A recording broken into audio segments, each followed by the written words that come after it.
What's good? What's good? What's good, baby? It's your boy Trex, the sports junkie. Welcome to the Nbs Show. Shout out to all the teachers, the educators, the students. First day of school, either today or last week sometime, but school is in session, and I am here to school these guys. So, welcome to the classroom, gentlemen. First, I'm gonna start with my dog, Mr. C the Trendsetter. What up, bro? Whoa, what's the deal, baby? It's your boy, Mr. C, the Trendsetter. Nobody does it better, aka the whole damn show. I'm here so we can begin. Let's get it. No doubt, no doubt. Of course, he makes his return. I'm guessing. I don't know what that says. That got milk, or what does that say on your shirt, man? it's actually something in Croatian, so don't worry. Once they got milk. That's too funny, boy. But what up, box office? Hey, man, I know y'all missed me last week. Y'all are probably bored on here, everything. Y'all missed some true analysis. So I'm back. I'm back. You weren't here last week? I'm about to set y'all straight. Look, I'm excited, man. Hey, we're only a couple weeks away from football season, man. It's here. X, I know you're back to working 1,000 hours a week. The Premier League starts this weekend. Man, I am so excited. I got soccer starting. I got football in 2 weeks. It's gonna be. I'm literally like just here. It is like we know every year September to literally June. We're busy with sports, so I'm excited, man. Here we go. Let me ask you this. Side note real quick. Does soccer do like a fantasy soccer? It does, yeah. You ever played in it? Yeah. It's cool. I actually got a buddy hit me up to do it, and it's cool, but I enjoy fantasy football more.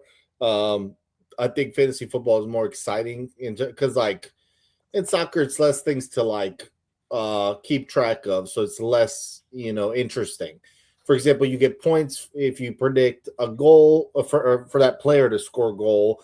Assists, the goalkeepers are all about doing having clean sheets, meaning allowing 0 goals. You've got you get extra points sometimes if the guy comes off the bench and scores a goal. It's just not as interesting as fantasy football, I will say, but I play it. Okay. I play it. Okay. Yeah, just thought I would check that out. Real Madrid, baby. I gotta watch my team, man. Hey, Premier League this weekend. La Liga started, but Real Madrid and Barcelona Atletico haven't played. They play this weekend. Yeah. The Italian league, the German league after this week. It's all here. Stop, bro. Stop. Don't do that. Don't do that, bro. Don't do that, bro. Don't do that. My bad, bro. My bad, bro. I got sleep apnea. I was dozing that long. Y'all was killing me here, man. It's all good. Well, we got a fire show, y'all. We gonna talk some college football. We gonna talk some NFL. We didn't even talk maybe some other things. But see, are you ready or box office is running the topics? Hey man, it don't matter to me. I got the imaging that we can go either way. Yes, you got it. All right, man. So let's go ahead and jump off the show. Let's set the tone. Hey. Box office. I know you love this. I know you love talking about LSU. All right. Well, this week, let's just say over the last 7 days, LSU's been involved in a little controversy from one of our most prominent former players. Oh, God. Mr. Jayden Daniels. I think he tripping. Now, I just got to get him out zone before I start talking about it.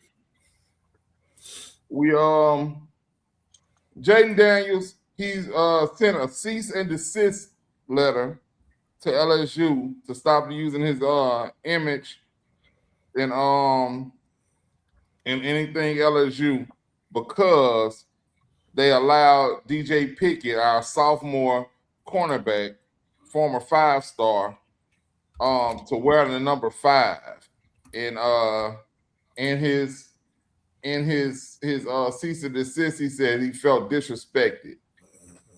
All right, so let's just start from the beginning. Do y'all feel Jayden Daniels is tripping? Why or why not? Go ahead, Box Thomas. You want me to go first? I'm gonna go first. All All right. right. And I don't know if y'all remember this, but I'm bringing it back in honor of him.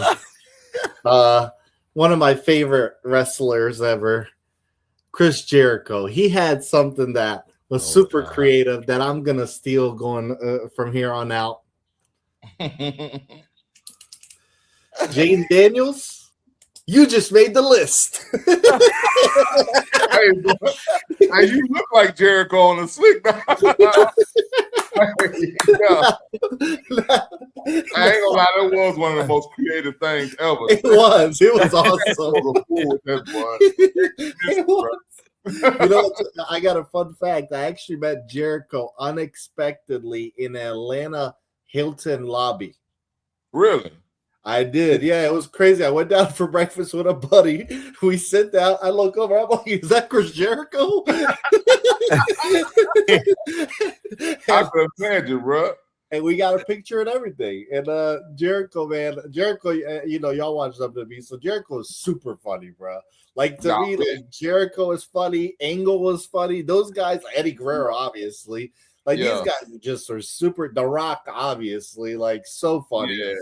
But anyways, I am starting Mr. Box Office's list, and this is guys that I will never root for. All right, who we got on the list right now? Y'all can guess the first name. LeBron James. LeBron James. All right. Number 2, Russell Westbrook. Happy retirement. I can't have you throwing 1,000 random shots in the air anymore. No turnovers. I can't have him. And then we got that rat Adam Silver on here. He's on here. He's never getting off this list. God, bro. And X, you're not going to like this one. The 4th on the list. I got the whole WNBA. The whole WNBA is on the list. And so, Jayden Daniels, you just made the list. God, no. That's a hell of a list to be on, Jayden Daniels. God, no. I don't know what the hell Jayden Daniels is doing, but I know who's behind all this. And her name is Mrs. Daniels. Yeah. Look, man, we might see Mrs. Daniels show up and line up at wide receiver for the Commanders this year. I mean, that's how involved she wants to be with Jayden Daniels, her son. I think I saw him on a date with Juju Watkins and stuff, and she's in the middle of it. What are we doing? I mean, Jayden Daniels, you're 25 years old. Tell your mom leave you the hell alone. What are you doing, man? Look, I mean, I know all of our mothers want the best for us, right? But there comes a time where I got to learn on my own, right? And I'm not saying that she can't give you advice, but she can't be going on no dates with you at 25, all right? She cannot be telling you what LSU should do about your name, image, and likeness, all right? And then talking about, oh, I want to be treated like Joe Burrow. You're not Joe Burrow. You didn't win a national title. Look, this is what I've always said. A Heisman Trophy is cool, but the Natty is another level, right? Ricky Williams won the Heisman Trophy at Texas, but the one guy did not, but he won that Natty, and that's Vince Young. And Vince Young's viewed higher than Ricky Williams for Texas fans, and I think that's completely normal. He brought you the national title. Same thing in this case. Joe Burrow brought a natty to LSU. Not only did he bring a natty, he went undefeated. Like, it was one of those seasons you'll never forget. So there's levels to it. I came on here that year that Jayden Daniels won the Heisman. I said he shouldn't win the Heisman. And y'all are like, wow, you're an LSU hater, blah, blah, blah. But my stance has always been consistent. At least make the playoffs. He didn't even make the playoffs, and he's trying to act like he's Joe Burrow. I literally said that year, I said Michael Penix should win the Heisman. They had the Mike Penix had great numbers as well, but he actually made it to the national title game. I stood on that as well with Ashton Genty and Travis Hunter. I said Travis Hunter did not make the playoffs. So I think the Heisman Trophy is overrated if you don't make the playoffs. I just don't view it the same. I think it matters more if you make the playoffs or make a deep run. What Jayden Daniels did was cool, but at the end of the day, you lost 3 times in that last Heisman Trophy title of yours. I get it. The defense was terrible, but Cam Newton had one other NFL player on his roster, and he won the national title. So I don't care. There's levels to it. So I think Jayden Daniels and his mother are tripping. Look, bro, you can be a little upset that maybe someone else is wearing number 5 and you were promised that it wouldn't be worn again. But you were promised by Brian Kelly and his staff. You were not promised by Lane Kiffin and his staff. This is a new regime. So what if I'm Lane Kiffin? I'm like, I don't care what Brian Kelly promised you. This is my team. This is my, let's call it, organization. And I'm going to do things the way I want. Lane Kiffin wants to hold on to DJ Pickett. Okay? He's trying to hold on to him. And if it means, hey, I got to get number 5, then so be it. I just think Jayden Daniels is tripping. And the worst part is I think he's actually ruined his LSU relationship forever now. I don't know. Like, sure, maybe some fans will forgive him. It's no big deal for some of the fans, but you don't walk in there again and then Lane Kiffin, is happy to see you or whoever the next coach is. So I think he ruined his relationship with LSU, in my opinion. Maybe it gets settled down the road. But look, Jayden Daniels, you're also coming off an injury. You did not have a good last year. The NFL season is about to start. Focus on Washington. Like, what are you doing? You played 7 games last year after an awesome rookie year, but that rookie year at this point doesn't matter. You're going into your 3rd year. That's what's next. So, Jayden Daniels, you're on the list. Oh, I like where you ended off. That's my issue with the whole thing right here. He's worried about the wrong 5. The Washington Commanders won 5 games last year. Oh, why are we talking about what he wore in college? Bro, you're going into your 3rd year in NFL. The season's about to start. Who cares what LSU is doing? That shouldn't even be a topic of discussion in your household, around you and your family. It doesn't matter. Like, I'm just simply saying, bro, Washington, after what we saw his rookie year, there's people that, was excited about that team. Excited about the opportunity maybe to finally have a franchise quarterback, to finally have a team that they can, be excited about. And last year, we know the injuries happen. We get that. But y'all had 5 wins. A.J. Brown is gone out of Philly. Dallas, this might be the last year. If they don't do anything, they may break that team up. The Giants, Malik Neighbors is hurt. Cam Scatterboo's coming off of an injury. Parsons is gone. They're right. So I'm just simply saying, like, why are you worried about what number DJ Pickett is wearing at LSU?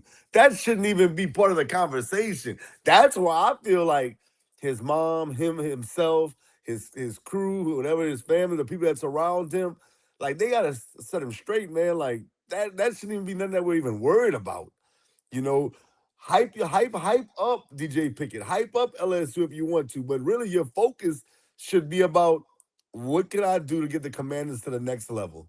That's the only thing that we should be talking about right now. Y'all had 5 wins last year in an entire season, and we're talking about a jersey number 5 at LSU 3 years ago. Come on, man. Jayden Daniels, you got to do better. I'm not going to repeat everything Box Office said. He said everything I would have said, but I like where he ended it. At the end of the day, like, bro, you coming off of an elbow injury, you played 7 games, and we're sitting here talking about LSU instead of Washington and what y'all possibly can do. Y'all just added Stephon Diggs. You got Scary Terry. Like that's what the focus should be. Get your chemistry right with those guys, and hopefully y'all can make a run if you can stay healthy this year. That's why I'm disappointed in Jayden. Um, but other than that, I mean, his mom got to do better too. What box office said.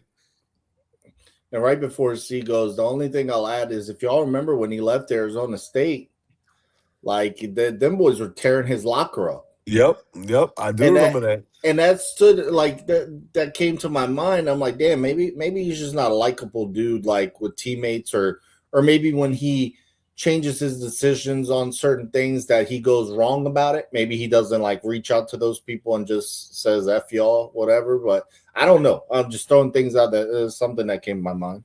But him and Malik and Brian Thomas seem to have a really great relationship. I don't understand. Like, what like it's crazy to me. Like you said, Box. So it doesn't matter what he was promised by Brian Kelly and his staff, bruh. Like that's irrelevant at this point, bro. Number 5, Darius Geis wore number 5. There's dudes that wore number 5. Like, what are we talking about? It's a jersey number at LSU, bro. I mean, yeah, he won a Heisman, and it is what it is. But that doesn't change the fact that somebody can wear number 5. He should look at it as an honor. All right. So you just said a word that resonated with me. You just said promise. The only promise that matters in this whole situation is the promise that was made to DJ Pickett. They promised him that he would be able to wear the number 5. Last year, he didn't even wear it. He wore number 3. And Kevin Falk's number. I mean, I know Kevin didn't win. I know Kevin didn't win a Heisman, but golly, if you're talking about just strictly LSU, man, some people would say Kevin Falk is Mount Rushmore of LSU football, and that's for my older heads. Right, absolutely. So anyway, Jayden Daniels, hey, bro, I'm one of your biggest fans, especially when you were at LSU. I'm the only one on this show that picked you to win the Heisman before the season started because I believed in you. But Jayden, you tripping, my boy. I really do feel like his mother is behind all of this. But at the same time, 25 years old, bro, you either too easily influenced by anybody, even your mother, man. You too easily. I think he's one of the people that could be hyped up into doing something stupid because surely he didn't think this out. He didn't think this through. What would be the backlash from this? Do I think he's ruined his relationship with LSU, like Box Office said? Absolutely not, bro. I don't think he's ruined his relationship with him. I think that he can make this right just by shutting up, chill out, don't worry about none of this other stuff. Just he kind of tried to back away from it. He released a statement yesterday saying that I think he used the word miscommunication or something between his people and LSU, and he's focused on the Commanders season going forward. That's what he said. I wish I had the direct quote, but that's exactly what he needs to be worried about. It's no problem with you still supporting LSU, still loving your ties that you have to LSU. I didn't ever hear him say he wanted to be treated like Joe Burrow. That's an actual quote from him, or is that what we just all attaching to it? I thought I read something about it. I'm gonna look it up. I heard people saying I never saw no actual quote, but I could be wrong too. Well, my thing is, maybe ain't nobody asked to wear Joe Burrow number yet. That number 9, I don't think I don't know if anybody has asked to wear it, but we know one thing for sure. DJ Pickett said he wanted to wear 5, and when he came to LSU, he was recruited by Kelly. Kelly promised him that number. So, Jayden, holla at your boy. He don't want to promise him your number. Why he was promising you that they wouldn't nobody would ever wear it again. Then he went right out there. The next hot thing, the next 5-star he recruited, he promised it to him. So if you need to be mad at anybody, call Kelly and cuss him out, bro. Because Pickett wearing that 5, bro. He gonna be picking off balls with that number 5 on, bro. You got to get over this. And I love to see when the old LSU players return to LSU. It's like a brotherhood, they say. You know what I'm saying? They come over there, they be all on the sideline. Everybody be high-fiving them, having fun and all that.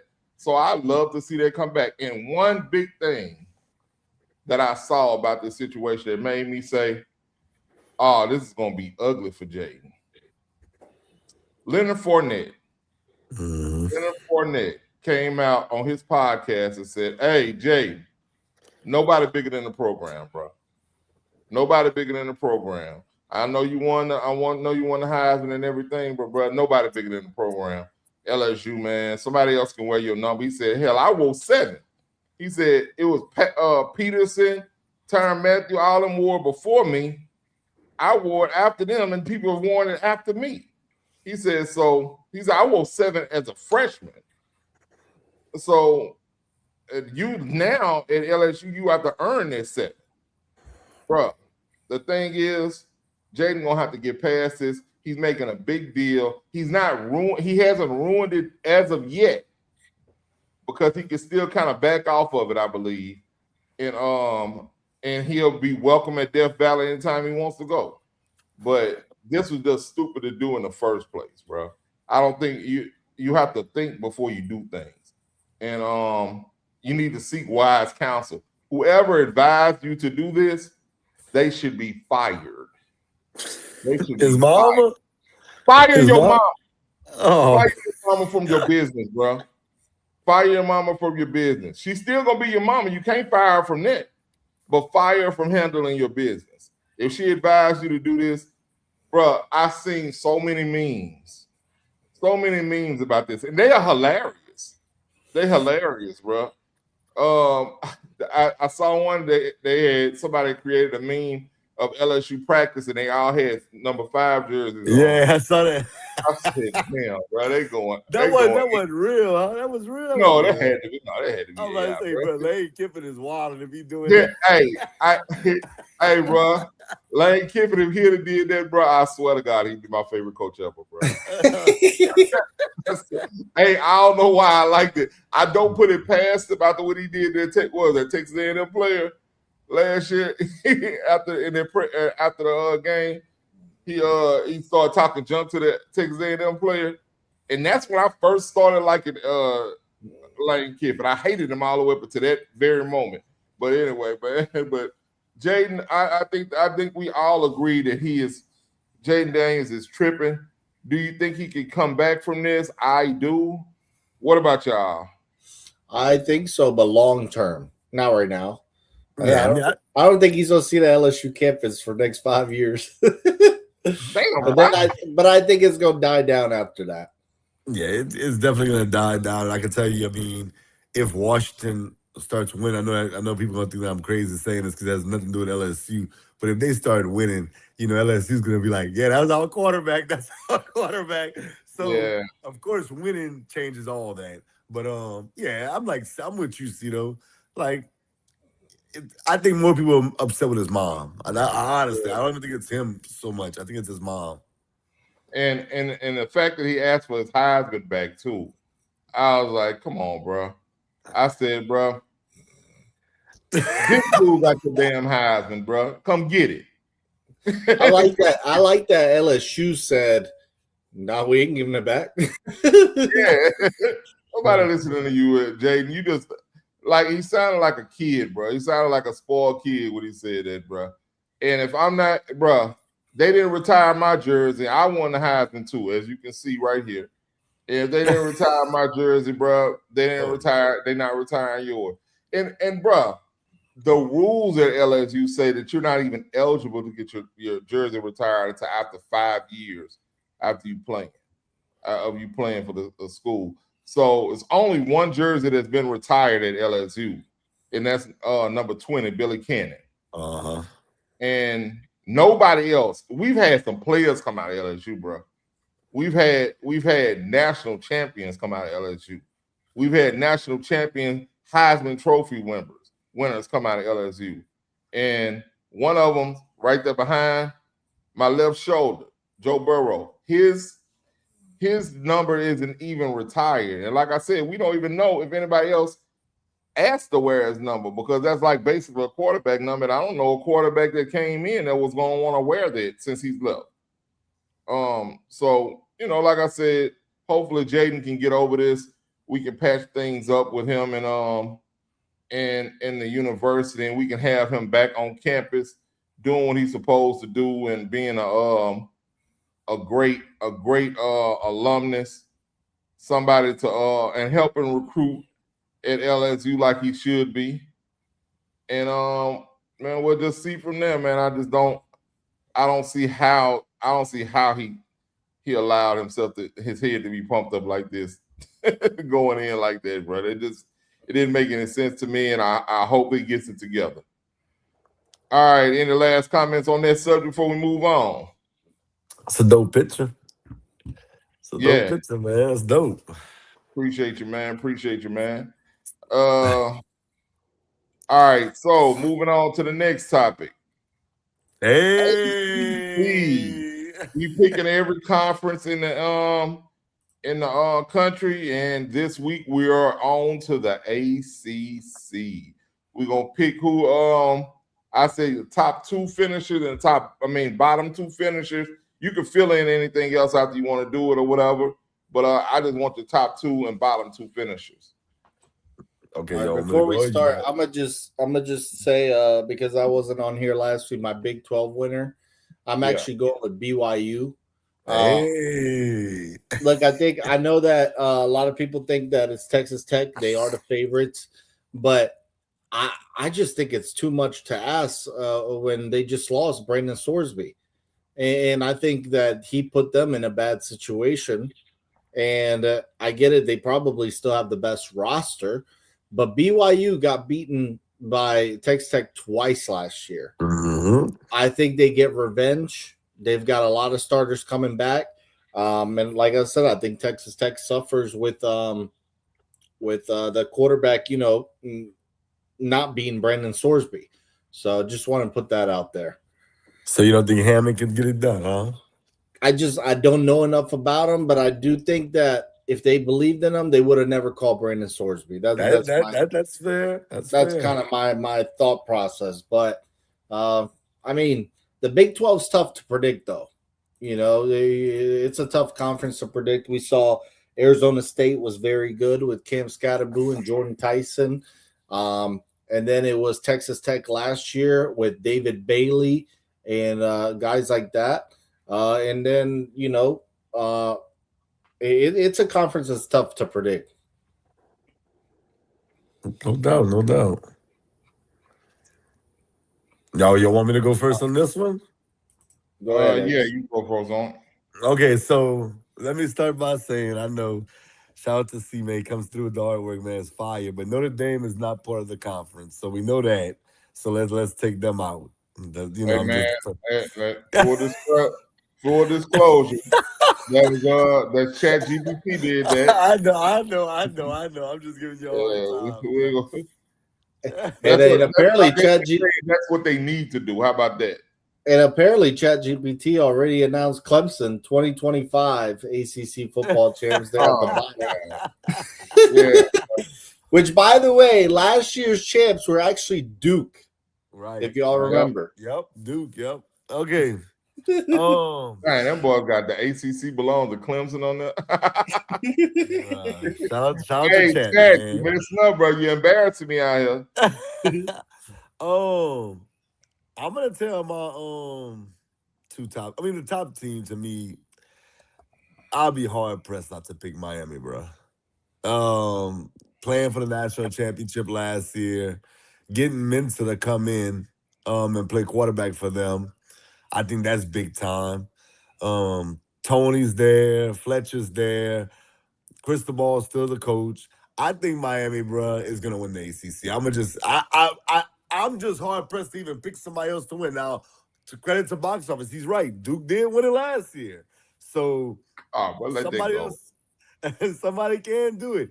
But I'm gonna tell you the team that I don't think can win it. I think it's Miami going away, but I think that SMU is interesting.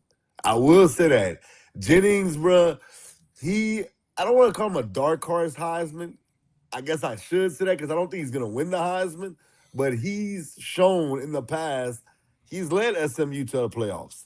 So I think that if I had to say a team that possibly could challenge Miami for the ACC, it would be SMU. But I think it's Miami going away. Vitek will be better with James Franklin, just not this year. It's just too early for me to say James Franklin's going to have them ready to go. Georgia Tech's always interesting. Um, and I'll just throw another team that you don't want to sleep on. That's Clemson. I know that Clemson lost some players. I get it, but dog, it's still Dabble. I know she's gonna say, "Oh, Dabble fell off," but Dabble is still Dabble, bro. And when I say he's still Dabble, he's still one of the better coaches in this conference. So I'm not gonna say Clemson's just gonna be terrible. They're gonna be competing.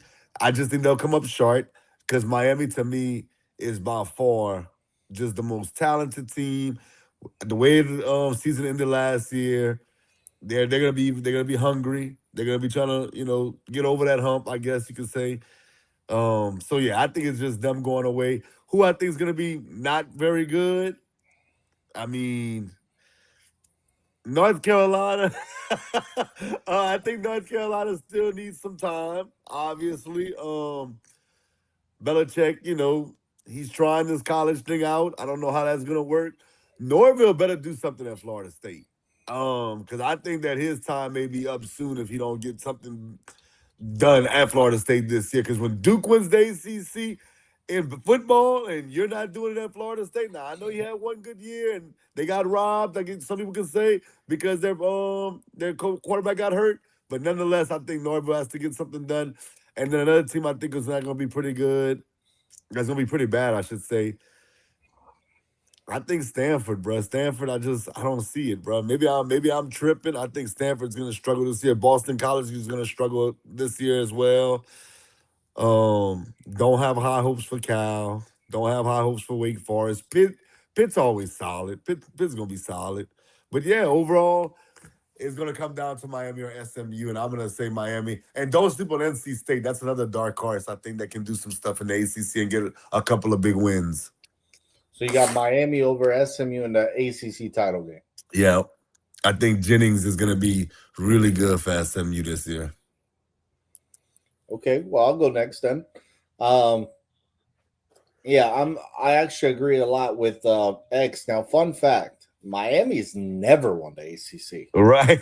I know that's hard to believe, but their last conference title was in the Big East Yep. back in 2003, which is insane. But I do think Darren Mensah, who actually won it with Duke last year, is now the transfer. I do think no matter how good he is, though, I think at times they will miss those defensive pieces. Mesidor and Bain were great for them. Keontae Scott, the corner, was good for them. So I do think Miami's issue isn't so much the offense. I think it's the defense. I want to see how does the defense replace those guys, especially that D line. That D line was key for them last year. But Derry Mensah could be a really good pickup for them because he played well for Duke. Mm-hmm. Came from Tulane before that too. He did. And like you said, X, Virginia Tech is going to get there, but not yet. I think it's early with James Franklin. I think people are sleeping on Virginia a little bit. They made it to the ACC title game last year. They are returning about 55% on offense, 60% on defense coming back. So I think they're sleepy. You know who actually their quarterback is the guy that was at Penn State and then went to Missouri last year. Let me see. I'm gonna look him up. I forgot the damn name. Beulah. Yep. Beulah. So I think that's sneaky. SMU, like you said, Jennings has been there for a while now. They've went to the ACC title game and the playoff before. Man, I'm just gonna. It's Miami and the ACC title game, and it's between SMU and Virginia for me. And I'm gonna roll with SMU. I do think it's SMU. I think they've probably got the second best roster in the ACC. I do agree. I think UNC, Belichick, they're going to be bad. Boston College is going to be bad. Stanford is probably going to be bad. But I will. I'm gonna. I hate to agree, but I think X sees it the same way I do. I've got Miami winning their first ever ACC title against SMU, and they get into the playoffs. Okay. All right, man. I hate when we all agree on something. That means we're gonna be wrong. Shout out to Yeah. Florida State. Uh, yeah. I don't know if we're gonna be wrong with this one. But I will say this, man. I let y'all talk with the wrong one up there. We're gonna put the right one up Oh, why here. you sad? You sad? Yeah, we're gonna put damn, if I can find it. Oh yeah, there you go. All right. Yeah, okay. All right. All right, yeah, man. That was crazy. Look, they still did some dumb Notre Dame and Utah. Utah now in the ACC. So is Tennessee Bruh, and Ole Miss. Tennessee, Missouri, Ole Miss, Texas. Georgia. What the hell is going on with Chad, bro? Anyway, bro. I'm just gonna take that down. That's just that I don't want nobody in here to think that we we crazy. All right, man. God, dog, chat. That's what they say, man. You have to proofread this stuff. I'm over here trying to do it on the fly. But all right, number one, I believe the Miami Hurricanes will win the ACC, the ACC this year. You got you could confuse and just mention the Big East. I got confused for a second. Yeah, man. Behind Darian Mensah, I didn't realize he was just gonna be a junior this year. Until I started doing my research on him. But that's crazy. He leaves Duke after leading them to the ACC championships and goes straight over there to the Ops, who finished as national championship runner-ups. So they already had. I don't blame him, boy. I would have seen Tony over there. I'd be like, yeah, I know where I'm going. If them boys call me, I'm out of here, bro. You know, he goes over there and joins the Ops over there at Miami and makes them basically unbeatable in the ACC, in my opinion. I think that they don't have much of a fall off for Carson Bit with him, and they keep it going. All right. So defensively, they're gonna be strong. So offensively, Tony's still there. That's all I need to know right there. So they're gonna be able to put points on the board. So I got Miami finishing first, followed closely by SMU. SMU, they showed last year that they could compete at the ACC level. I think that pushes them, that their combination of roster talent and offensive potential is enough to put them ahead of people like Louisville and Clemson this year. So I got them. I got the ACC championship game, Miami and SMU. Miami pulls it out on their way to the playoffs. But at the bottom, worst two teams in the division, in the conference, Boston College, they're gonna be trash. They just not good, bro. They're not good. They haven't been good for some years now. So I got them bad. And buddy. man. And at the bottom, the very bottom, I got Stanford. Andrew Luck's not walking through that door, bro. Oh, come on, man. Andrew Luck's not walking through that door. Neither is Harbaugh. So at least Andrew Luck is on the campus somewhere, but he can't help. so they're gonna be at the bottom of the conference again, and that's how I see it, man. I don't see it any different than y'all do, really. Box office, who do you have at the bottom? It was Boston College and Stanford, but UNC's in the mix. Yeah, UNC is in the mix for being at the bottom of terrible teams. You're right. You're right. I got a So, question for you. I got a question for y'all. all right, what you got? I know that it's not likely, but do you do y'all think that Tony? What percentage would you give Tony a chance of winning the Heisman? Or Uh, Mensa, if y'all feel like Mensa or Fletcher, or being that we all Malachi, think that they're gonna make Malachi the Tony's playoffs. got 1% chance, What? because I think Mensah would be the guy that would win it if someone from Miami did. I'd give Mensah like 5-6%. I think he's got a shot.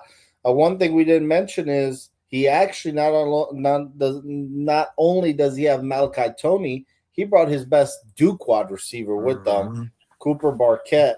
So that he's got chemistry with one guy. Tony's not going to be hard to get chemistry with. So Mensah, bro, he could be the Heisman winner. I would not be surprised at all. yeah. Tony, I give Tony about a 1% like that, just because he's not a quarterback. What? He's not a quarterback, and that's one of those things that they're gonna look for a quarterback to give it to. And it's a lot of quarterbacks that are gonna be in the running this year. And I think Tony is as awesome as he is, he's not gonna be able to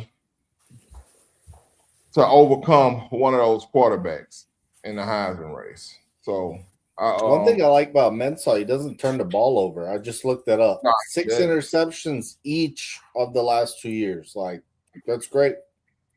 That's why I was high on him at Tulane. I was like, bro, Tulane. If y'all remember 2 years ago, I was like, bro, they're gonna be tough, bro. I think he's a Cali kid though. He is. Yeah. But he's already won the ACC. I mean, that's huge. I give Tony a 5% chance just because he's electrifying, bro. Like, and sometimes you go on our votes just by being electrifying. Like, when you jump off of the screen, people tend to look at that and be like, oh, that's the best player in the country, i.e. Reggie Bush. You know what I'm saying? I.e. Travis Hunter. When you jump off the screen, I'm not saying he's going to win it. Obvious, I just said 5%. But if you're telling me Miami's going to make the playoffs and they're going to run through the ACC, I don't know. I just think that him being the best player on that team, they're gonna look at that. I would give him a 5% chance. Mensah, I'm with y'all, though. I'd give him probably about around a 5 to 10% chance as well. I think Travis Hunter might have hurt his chances. You know what I mean? I think they might be like, man, we just gave that thing to Travis Hunter, but we're not giving it to another receiver-ish guy. So, that's just my thoughts on it. I might be wrong. Hopefully I'm wrong. If he's the best player in the country and he deserves to win it, I want him to win it. Right. All right, let's keep it going. So we're gonna keep it in college. AP poll just dropped. All right, this is the poll that they go by until they start doing the actual polls to put everybody in the playoffs, right? Mm-hmm. So let's just go over it, man. We did this already with the coaches poll, but let's see. Let's start with the bottom 15. Bottom 15. Anybody out of order in the bottom 15? Anybody that don't need to be in this poll? That's what the bottom 15 means. I think there's a few teams that may not be ranked. Then Penn State to me is just, I don't know. Like, I don't know how. I mean, I get it, but to me, the turnover. I know they got all the kids from Iowa State to come over, but that's not the Big 12 no more, bro. You play in the Big 10, and I know their schedule's not the craziest, but still, it's still a Big 10. It's going to be way more competitive.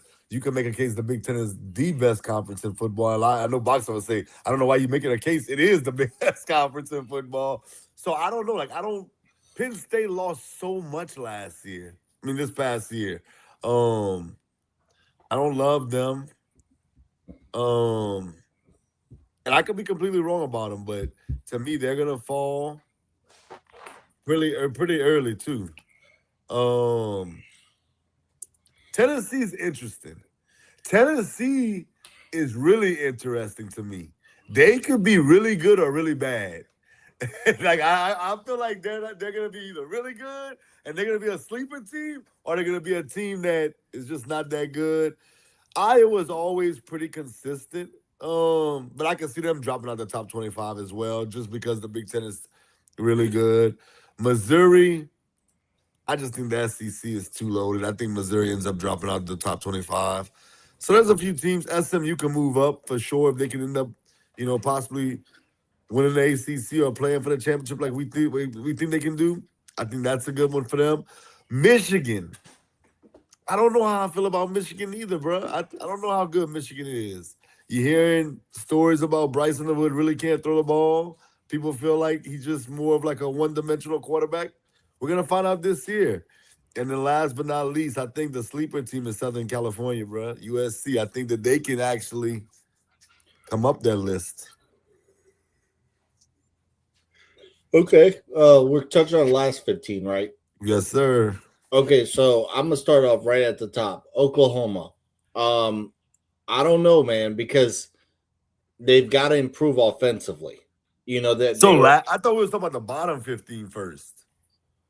well, Bottom 15. Oklahoma's at 10. yeah, 10 through 25 is 15, right? Oh, I thought we was just talking about, from 15 back. Okay. Maybe That's I my meant fault. to That's that my way. fault. That's why I No, stopped. I meant 11, 15, 11 through 15. I mean 25. Okay, So yeah. okay, so that's my fault. And just to touch on one more thing, and I said it before, LSU, they haven't done anything. And I know on paper it sounds good. See, I love LSU, you know it through and through, but LSU to me, you can move them back somewhat, just off the basis that you haven't seen it yet. You haven't seen it yet, so I think they should have been maybe at around that 13 to 15 range. I like Southern Cal. I know they lost both of their receivers, but I think Southern Cal could be good this year, bro. They got a couple of kids from Louisiana that I'm really high on. Um, so yeah, that's probably my only hiccups that I'm looking at. Okay. Well, I'll start then with Michigan. Michigan's intriguing because how much better is Bryce Underwood this year? You know, it didn't really matter to me last year. He's a freshman, it's whatever. But he's got to improve throwing the ball this year. And week 2, guess who they play? Oklahoma. The same team they played in the week 2 last year, and Oklahoma beat them. So this one's in the big house. So huge game for Michigan to start the season off. And then when I look at Michigan's schedule, so you got Oklahoma week 2. Honestly, it's not that hard until the second half of the season. Then the second half, you got Indiana, Oregon, and Ohio State in the second half of the season.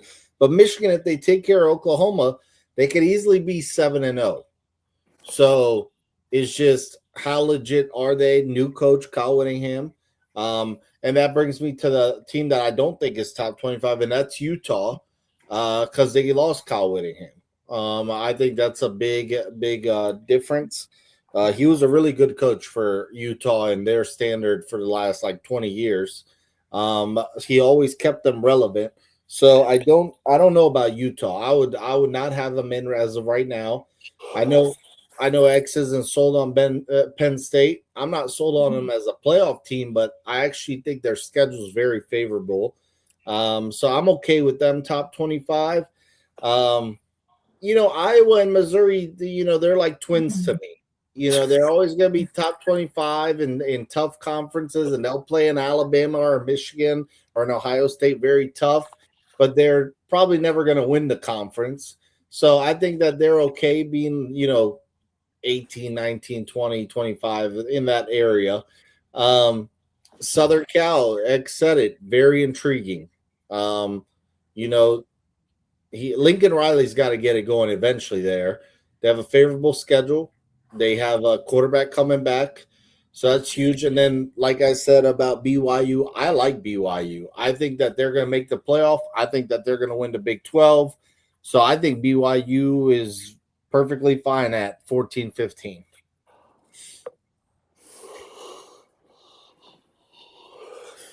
See? All right. So one glaring thing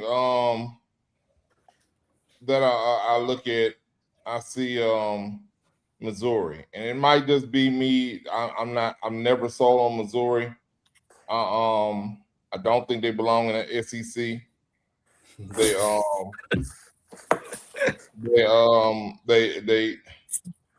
they don't do us any justice. They're like another Kentucky. Dang, see? I mean that's just my take on them. So I don't see them being in the top 25. The only problem I have is I don't know who I replace them with since they're at the bottom. So I would have to actually look and see who almost made it to see who are there. But I can't just put them in there and say that that's who needs to be at 25. One good thing about them though, they do get Austin Simmons. Yeah, he's 6'4", 220. Lefty, came from Ole Miss. Show some flashes. Yeah, showed some flash. And if it wasn't for his injury, he may still be here. So he may still be there. We don't get a chance to see Trinidad Champions. You know what I mean? So it I think that helps their case a little bit. I just off the strength of it being Missouri, I don't know enough about them. That's the only thing I really know about them coming into this season, that they had a big transfer. Okay. All right, so we keep on going. Utah, you lose your coach. Plus, I only think the only reason why, I remember saying that when I watched Utah, they actually played like a SEC team. They look like a SEC team to me, and they did not look like that last year, or the year before. Honestly, they I know they got hit with a bunch of injuries, but I'm not falling for it again. I was high on them the last 2 years. I think I had them in top 15 the last 2 years at the beginning of the season, and they finished not ranked. So screw Utah. Keep them boys out of there. At least put them at the bottom. But if they're gonna make it, they put them at 25. As far as 10 through 11, LSU. Come on, man. Bruh. We ain't got to the top 10 yet, but guess what? They need to be in there. Wow. They need to be in there. If you're gonna start us off at 11, we finna talk about it in a minute. Well, we got the Cole up here. I think they better than Oklahoma. But Oklahoma beat them. I know it's last year, but that's last year. I don't know. Well, what is LSU based on? What are they above Oklahoma? At least I could go off the last year somewhat. Last year we had a whole Oklahoma, and they're bringing back their quarterback, Oklahoma. Yeah, and we upgraded. We upgraded at key positions. I ain't gonna say we upgraded at quarterback. We upgraded at stability at quarterback because our quarterback last year was injured. So as long as he's not injured, we got a hell of a quarterback back there. Well, seriously, this is what I'll say. I know we're gonna get to number 10 in a second, the top 10. But this is what I'll tell you though. See, every team in the top 10 brought back their starting quarterback except for the champion and the defending champ. The team that came in second. Literally, every team in the top 10 brought back their starting quarterback except for the champ and the guys that came in and runner-up. And runner-up, they had it Mensa. So I'm just sitting there. I don't know, bro. I love LSU, but I don't think they should start off the year in the top 10. Nah, I definitely down them over Oklahoma. Now, I got them over Ole Miss. No way, see. Trinidad James, have you watched Trinidad? I have. And guess who made him? Hey, we're going to find out this year. That guy isn't there anymore. That guy's on our team now. That guy's I on don't our know. team now. See, dang. See, you wild boy. You a wild boy. So right then, I put LSU up at least number 9, and We hell, can't put him. We can't put him somewhere A&M. A&M has been dominating this. I, We can't. I mean, I gotta be real. We gotta be real about it. that's what I'm saying. If we could find a way to stop the damn run or basically a running quarterback, we could be Baker above. hasn't stopped to read, bruh. Nah, it's no way he does that to us 3 years in a row, bro. Bruh. There's no way. But I gotta see it. I gotta see it. So I'm gonna wait before I put them above them or whatever. I just know that we split with Oklahoma the last 2 years, and they snuck away last year, and we beat the hell out of them the year before. So with Ole Miss, like I said, we got their best asset on our sideline now. Both of them, the head coach and the offensive coordinator.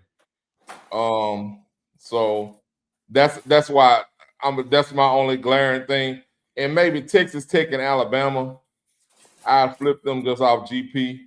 Yeah, I Texas would Tech, flip them too. That was a good one you got brought up. I'd flip them as well. yeah, Texas Tech. They ain't done nothing to be above Alabama right now. So And if they played right now, week 1, I was taking Alabama to beat them. yeah, So I mean, if they play right now, that hey, Alabama would be the favorite by 4 or more points, bro. I like that. Yeah, you're right. You are 1,000% correct about that.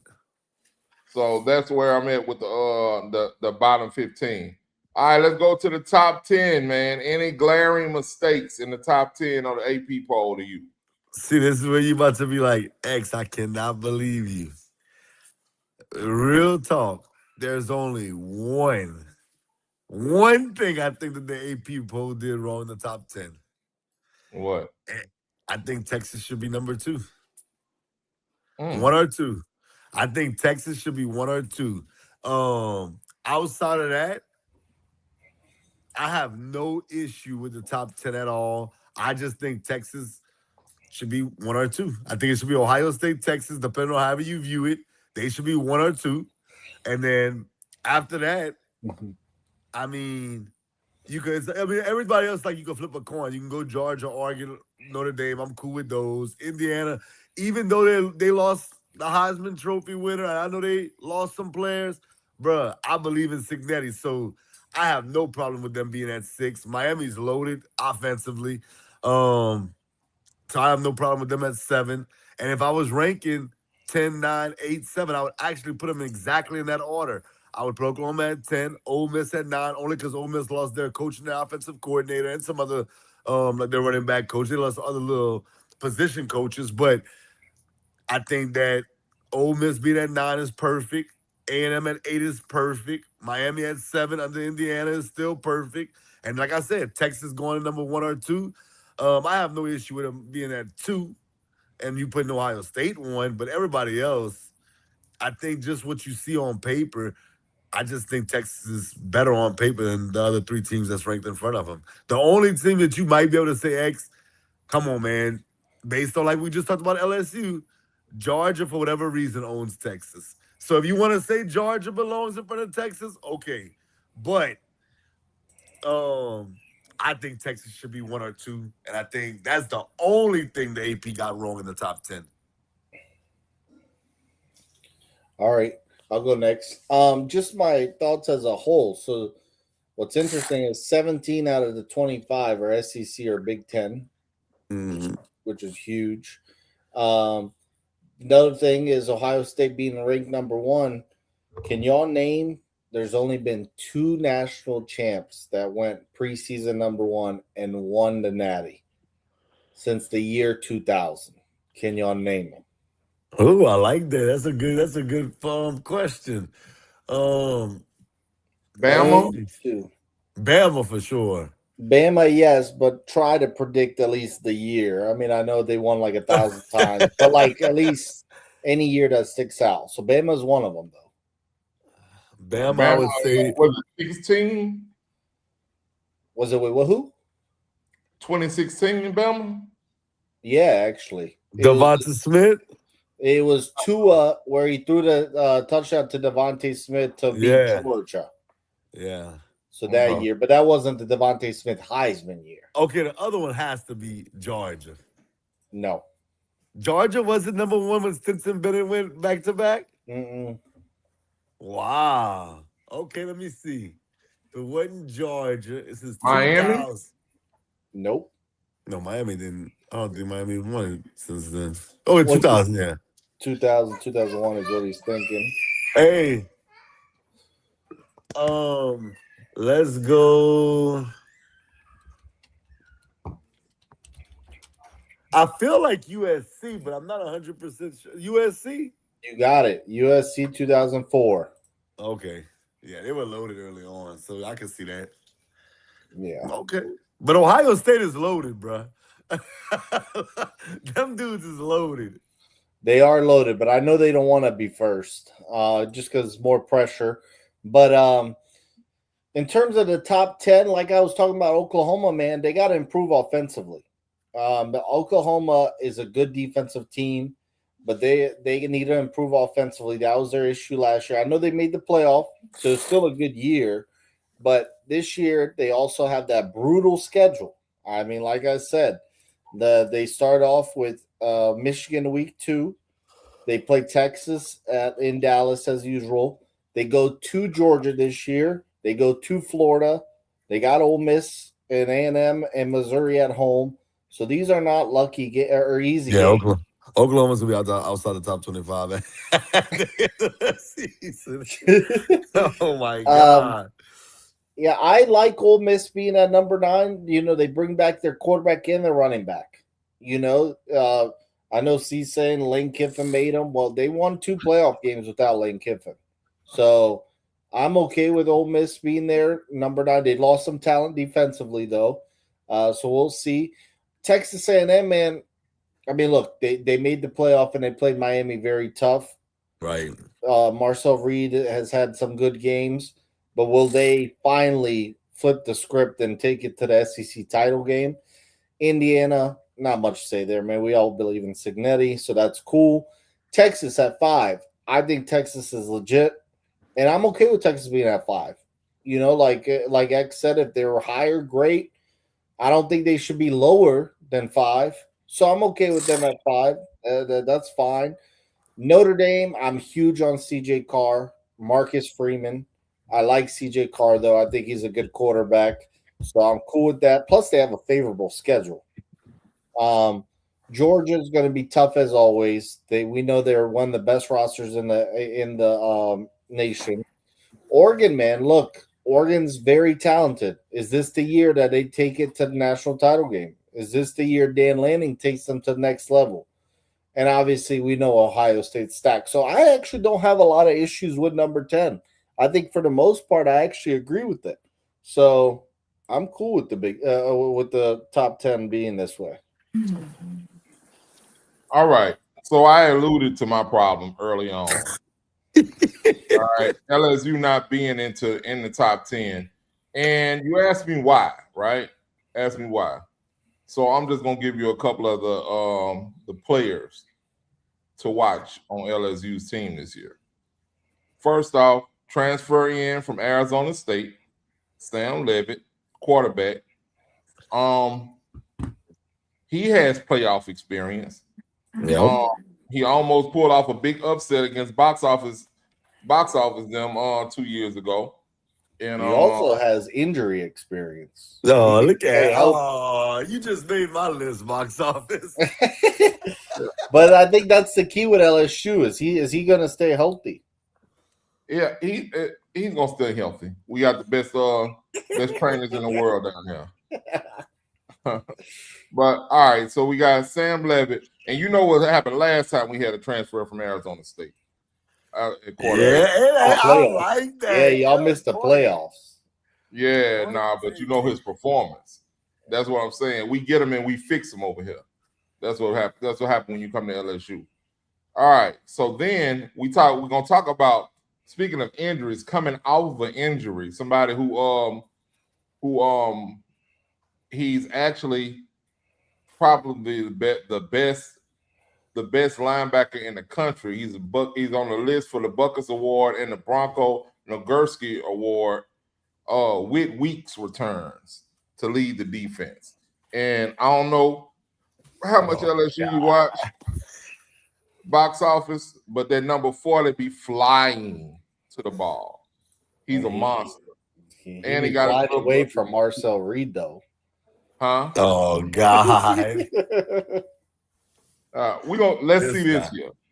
Let's see this year. We gotta do it again. All right. Then we had problems on the offensive line last year. What we do? Went out and got the number one, I'm gonna call him a free agent, Mr. Jordan Seaton from Colorado. Man, and then he immediately got down here, got in the weight room. He looked so trim and big now. I'm not happy with his off the season antics, man. I don't know if y'all saw it. Him and his IG girlfriend um made a little video, and he had bought her a whole bunch of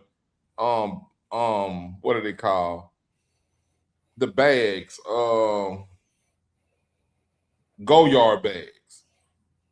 He had bought her like a bunch of them, and she was just doing it, and he like dancing in the background. He done spent all his NIL money on this girl. I'm like, oh my God, bro. She had like $15,000 worth of bags in the video. I'm like, come on, man. This boy done got down here, and one of these girls done got her. But but I don't care as long as it don't affect him on the field. Maybe that's gonna keep him happy. And then we talking about the best. And when I say best, it's with a capital B. The best tight end in the country, Mr. Trey Green. Trey Green. Mr. You can't stop him in the red zone, period. Put your hand, he just gonna put his hand up in his touchdown right there. 6'7". You can't teach that, bro. You can't teach it. Mr. Trey Green returns for his junior season on his way to the NFL, being a first-round draft pick, guaranteed after this season. Box office. And another person that we took from Ole Miss, I can't say his name, Prince Will yeah, him, Prince. Yeah, Prince Will, we got him. He's one of the transfer. He led the SEC in sacks. It didn't even start last year. So that's why.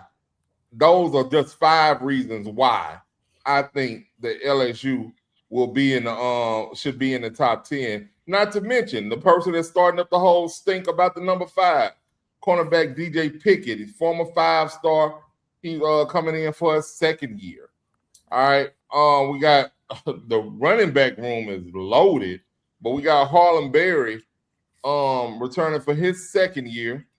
Also got the huge transfer addition.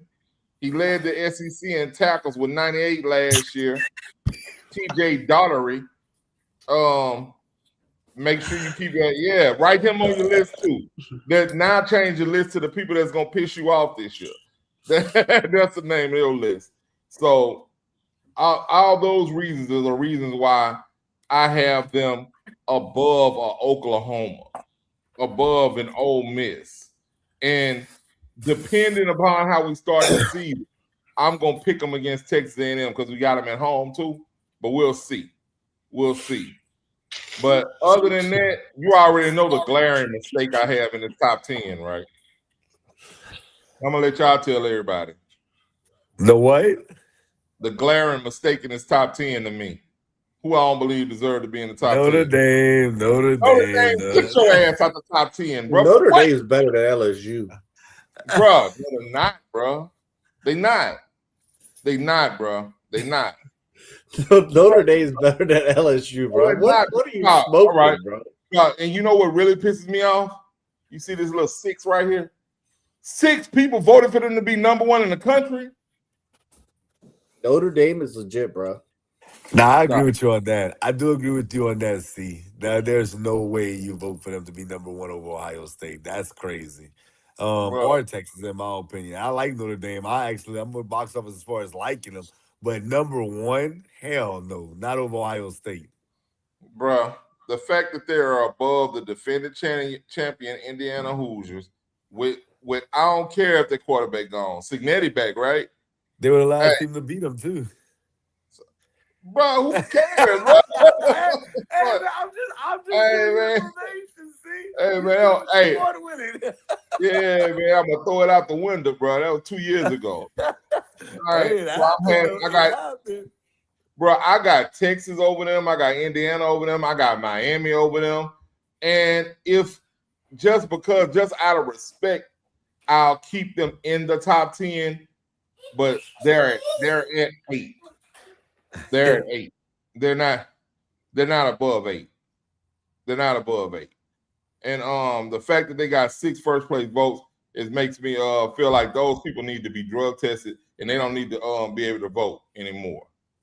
So I I think look at ChatGPT might have just put that there, bro. I copied this information from the I'm actual just messing poll. with you, bro. I'm Yeah, messing with you, bro. that's what I'm about to say, man. I this one I made sure was correct. All right. So I mean, those are our mistakes in how we feel about the top 25 AP poll. Name a team that you think is going to finish way higher than they're ranked right now. When I say way higher, I mean 5 spots or more. I'm gonna go BYU. I think BYU is ranked 8th by the end of the year. Okay. Man, I didn't look at everybody's schedule. Dang, bro. I'll do this. I am answering the question. Whoever wins out of A&M and LSU is gonna be 5 spots higher than what they are right now. All right. That's probably the Aggies. Because A&M, bro, A&M is good. They just can't beat Texas, and they struggled last year. I mean, they could have beat Miami. They had a chance. They couldn't finish it off. They couldn't finish it. That's right. So yeah, I'll say that one of the LSU A&M will be 5 spots higher. I like that. 5 spots higher.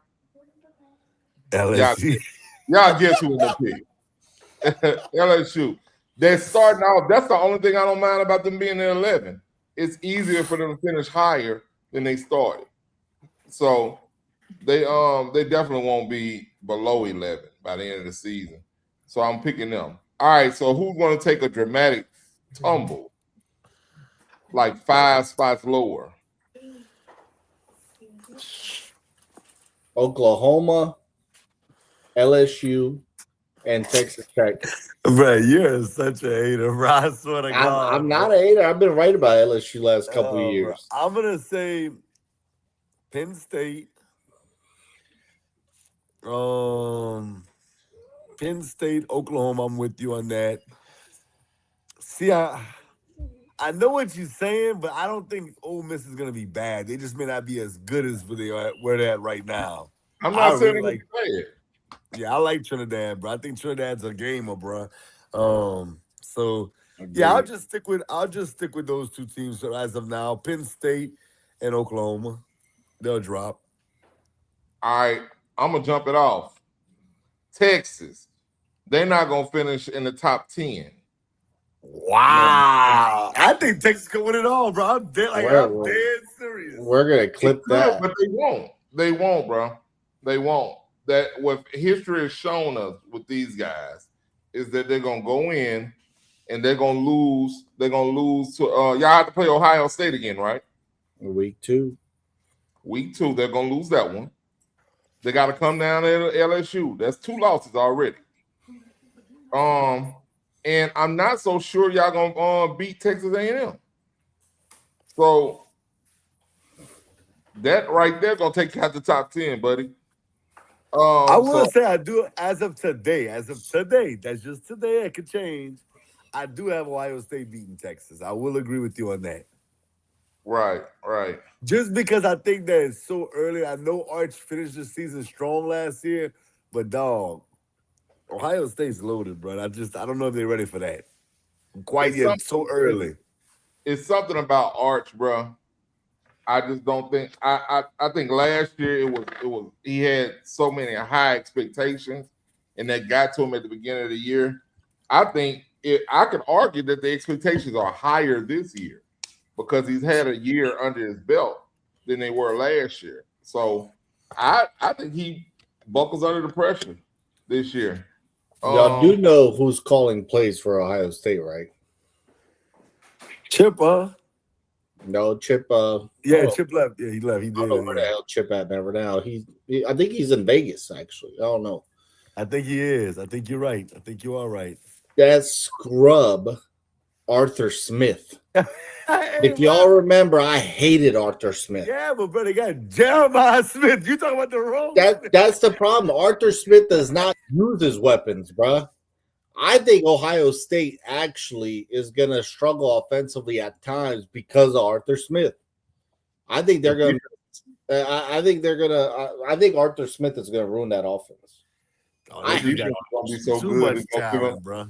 The defense is going to give them so many more opportunities, bro. They lost a bunch of defensive players. Like they don't rebuild over there, bro. I think Texas at home is going to beat Ohio State. Wow, bro, I can't lie, bro. Ohio State don't rebuild; they reload over there, bro. So they lose a bunch of defensive players, and a bunch of them come in, bro. So I can't say that. I can't say that they not gonna be good, bro. I can't say they're not gonna be good. But so I started off with Texas. Who I think drops about at least five. Penn State. I actually think Penn State's gonna be trash again next year, bro. Bro, I went from picking Penn State to win the Natty to now I don't even think they're gonna be good at all. Yeah, bro. I think they're gonna be trash. And that may be it. So I want to pick Michigan so bad, but I think I can't decide if it's because of me being mad at Bryce or me actually thinking that their team's not good enough. So I'm gonna reserve it. I'll leave them there. I don't think that they finish top 10. I got a bold prediction. You ready for this? I know you're gonna be like, that's not bold, Xavier. The only team outside the top 10 that could win the Natty is LSU. Duh. That's the only team that can actually win the Natty that's not ranked in the top 10. Now tell me why you say that.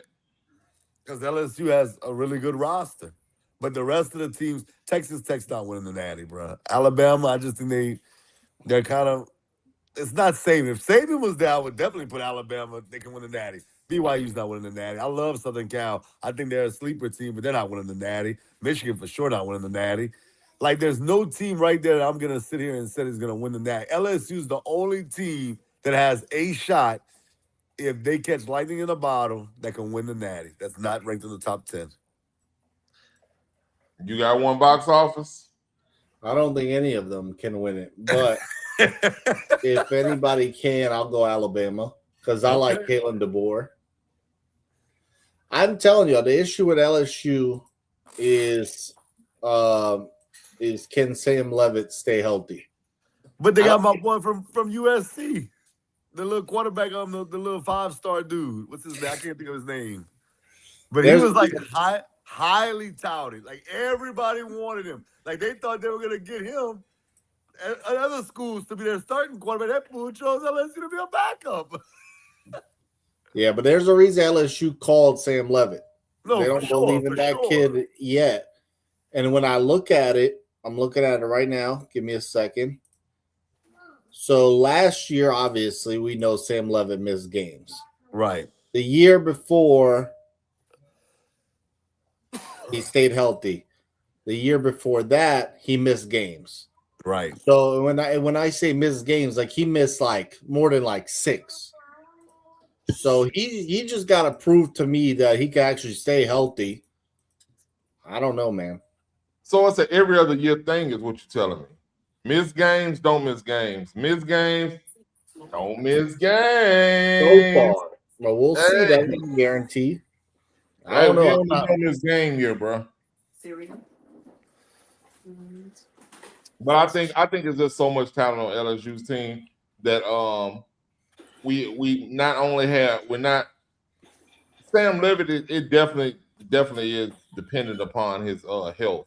I think we got all our chips on him as far as the quarterback position, but because we let all our other backups go, and from last year, but I think he'll be fine. I really do. I think Lane Kiffin is a master. Him and Charlie Weiss are masters of putting their best players in good positions. So I think that they're gonna put their we have so many great players. Hell, we have a transfer, bro. We had 2 running backs coming back this season that were considered starters last year, and we had a transfer come in that outshined both of them. And he's listed actually number 1 on the depth chart now. So I mean, running back, receivers, we reloaded. Tre'Davious Green is the best tight end in the country. Defense, Blake Baker gonna have them boys ready. It's like, bruh, we have the roster to make this happen. We have the right coaches in place. We have the schedule that's favorable. We have the hard teams at home this year. We got Texas at home. We got A&M at home. We got Bama at home. We got the important games at home this season. So I think we everything's lining up Tigers. Everything's lining up Tigers for us, man. And weeks 3 and 4, you go to Ole Miss and you come back home against A&M. You're gonna lose one of those games. I'm telling you right now.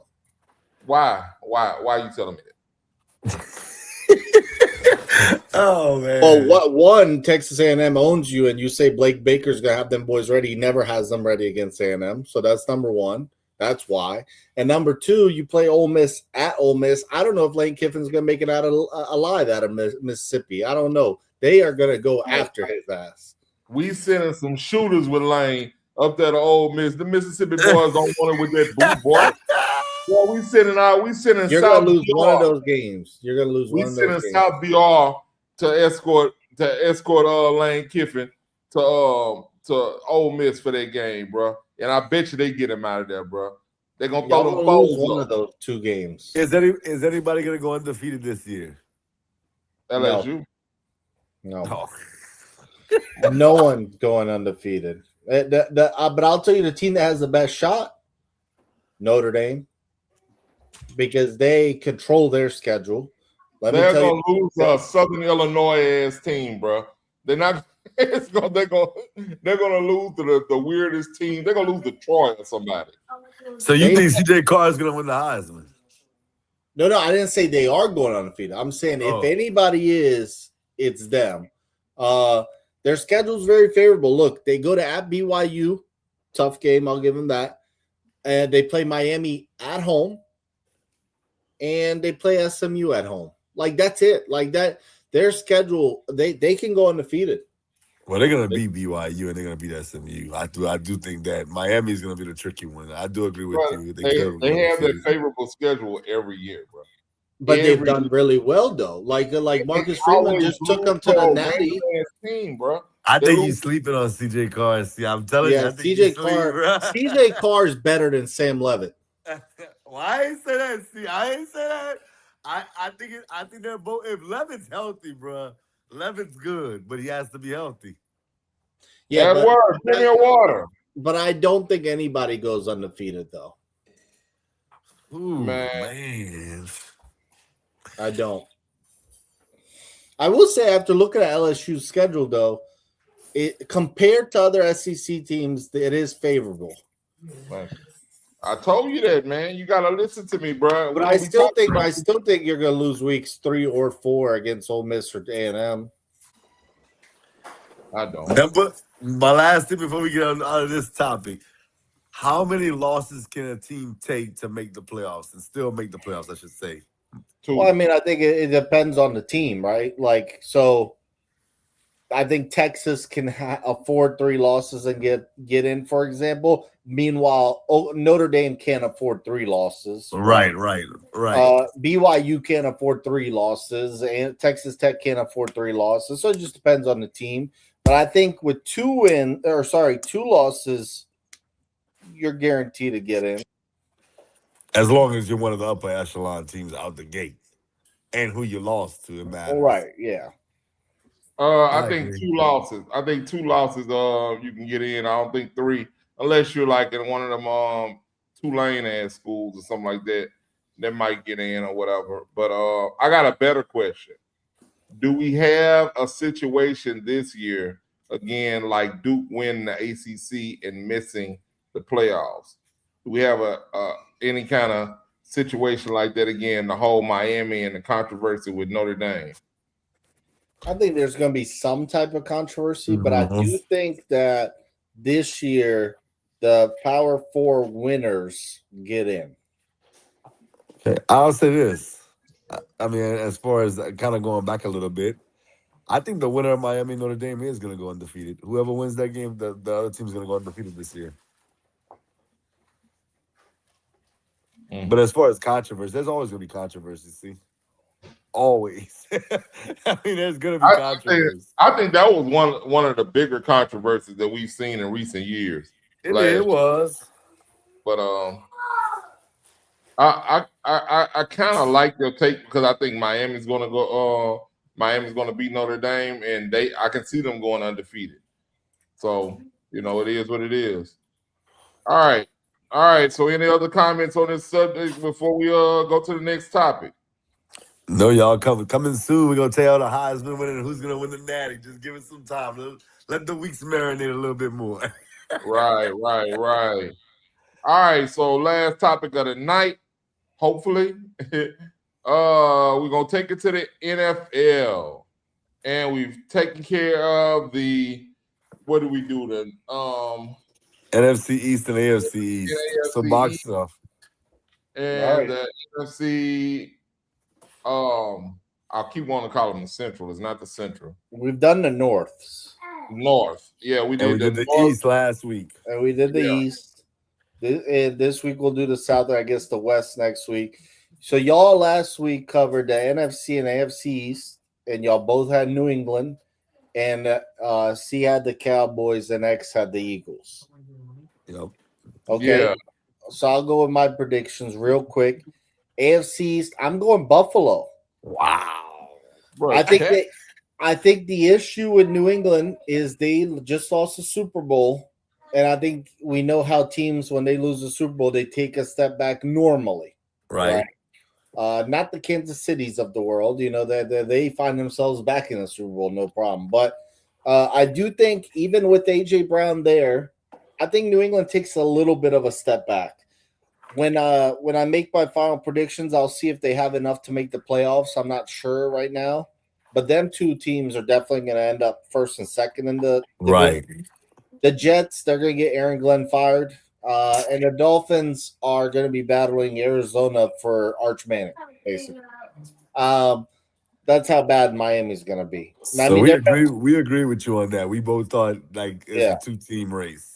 I mean, poor Malik Willis. Malik Willis come to Miami, and your best receiver is Tutu Atwell. So good luck for Malik Willis. Oh, hey, bro. I don't know if I take a job and they tell me, all right, cool, you're gonna be our quarterback, and your best receiver, you're like, yeah, I know, Jalen Waddle. No, we traded him. Tyreek Hill. Nope, he's gone. Tyreek Hill back? No. But guess what we got? Two Atwell.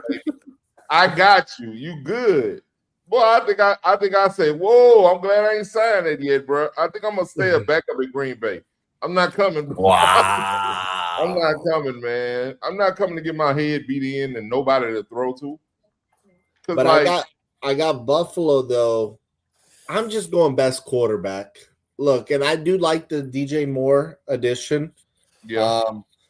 Keon Coleman's got to step it up, but regardless, he's proven he's not a one. But meanwhile, I think DJ Moore with Josh Allen's pretty good. You get James Cook. James Cook is a stud. Buffalo's defense pisses me off, but I do like Joe Brady. I like moving on from Sean McDermott. I just felt like it was time that he couldn't take him over the top, and they had to do something. So Joe Brady and Josh Allen, they win the AFC East. With the NFC East, I'm with C. I got the Dallas Cowboys. I like what the Cowboys have done overall. Rashawn Gary, Kenny Clark, now Von Miller. You get Caleb Downs in there. I'm also missing somebody. Quinnen Williams. That's who it was. And offensively, I think they're going gave him a whole bunch of money too. Right, and I think offensively they're going to be nasty as long as they're healthy. Dak throwing to Pickens and CD, and CD is going to stay healthier this year. So I like Dallas. I don't know what direction Philly's going in. I really don't. I like some of the pieces, obviously Jalen Carter, Jordan Davis, Quinyon Mitchell, Cooper DeJean. They have a good defense, but I think Jalen Hurts is going to miss A.J. Brown. I know at times he wouldn't use them, but he was always a great decoy. Right. And I think now you got a Mekhi Lemons. He's already hurt. Is Devontae Adams a real number one? I don't think so. I think Devontae Adams is a really good number two. He's not a number one. I got what you said. Smith. Got you. Yeah, Devontae Smith. Sorry. To me, I'm not sold on Jalen Hurts. I think he's going downhill without A.J. Brown. Meanwhile, I like the targets the Cowboys have. Give me the Cowboys. I've got the Cowboys and the Buffalo Bills. Wow. I guess I'll start here. We're covering the South. So I'll start off with my AFC South. Oh, God. Last place is going to be Tennessee. Look, I like Robert Saleh, and I like some of the additions they picked up, but I think they're still like 2 years away. Cam Ward's going to need some time. I hope for his sake those targets show up. But as of right now, they're the worst team in this division. They're going to remain that way. I think Tennessee's going to win 5 games, and they'll finish last. Number 3, man, I think that the Jags and the Colts tied for second at 9-8. Okay. I think they tie there. I think Jacksonville's a little inconsistent. We're going to see hopefully more Travis Hunter this year. I think he should stick to corner. I've always said that. I think he's a better corner. I think he's a gadget receiver, but he's not I don't think he's a number 1 or a number 2, like legit receiver. I think he should focus on just defense. Bring him in for a couple plays on offense, but that's about it. Trevor Lawrence, just a little inconsistent. They made the playoffs last year. Liam Cohen actually did a good job last year. They surprised me. But I don't think that they're consistent enough. Going to my Colts. The Colts start off brutal schedule. The first 3 games, listen to this: Baltimore, Kansas City, Houston. So brutal start to the season. I don't know how healthy Daniel Jones is. It's incredible. He tore his Achilles in December, and he's been full practicing. And they say he's ready to go. So I don't know. What I don't like about the Colts is they don't have a true number 1. Alec Pierce is the number 1, and he's not even healthy. I don't think he's the number 1. Tyler Warren is a good tight end, but I don't think we have a – I don't like our receivers enough. If anything, I think the Colts should go sign Keenan Allen, give us at least another guy on the side there of Alec Pierce and Josh Downs. The defense a little inconsistent as well, but this. I do think the defense will be better than offense. I will say that. Sauce is there. You got Buckner. We picked up Allen, the linebacker from Georgia. Um, Cam Bynum, the safety. Travarius Ward on the other side. I actually think the Colts defense, if healthy, is going to be stingy, but I just don't like our offense enough. I don't like the receivers. The Colts are going to be a little up and down. I'm going to say 9-8, and Chris Ballard's going to get fired, and probably Shane Steichen's going to get fired, honestly. Wow. The only way they don't get fired is if the Colts make the playoffs. But yeah, I'm still not sold on Daniel Jones. I know he looked good at certain points last year, but he's got to do it more often for me. With that being said, the AFC South winner will be Houston. I think Houston's got the best defense in the league. I said that last year. I think if CJ Stroud just played better, they win the Super Bowl last year. And I think their defense was better than Seattle's. But at the end of the day, Sam Darnold just outplayed CJ Stroud. That's really all it was for me. If CJ Stroud outplays Sam Darnold, I think they win the Super Bowl last year. I think their defense is nasty. I mean, they're stacked. And now they get Tank Dell back. Nico Collins has been a good receiver. It just depends how good will CJ Stroud be. Is he? Hold on.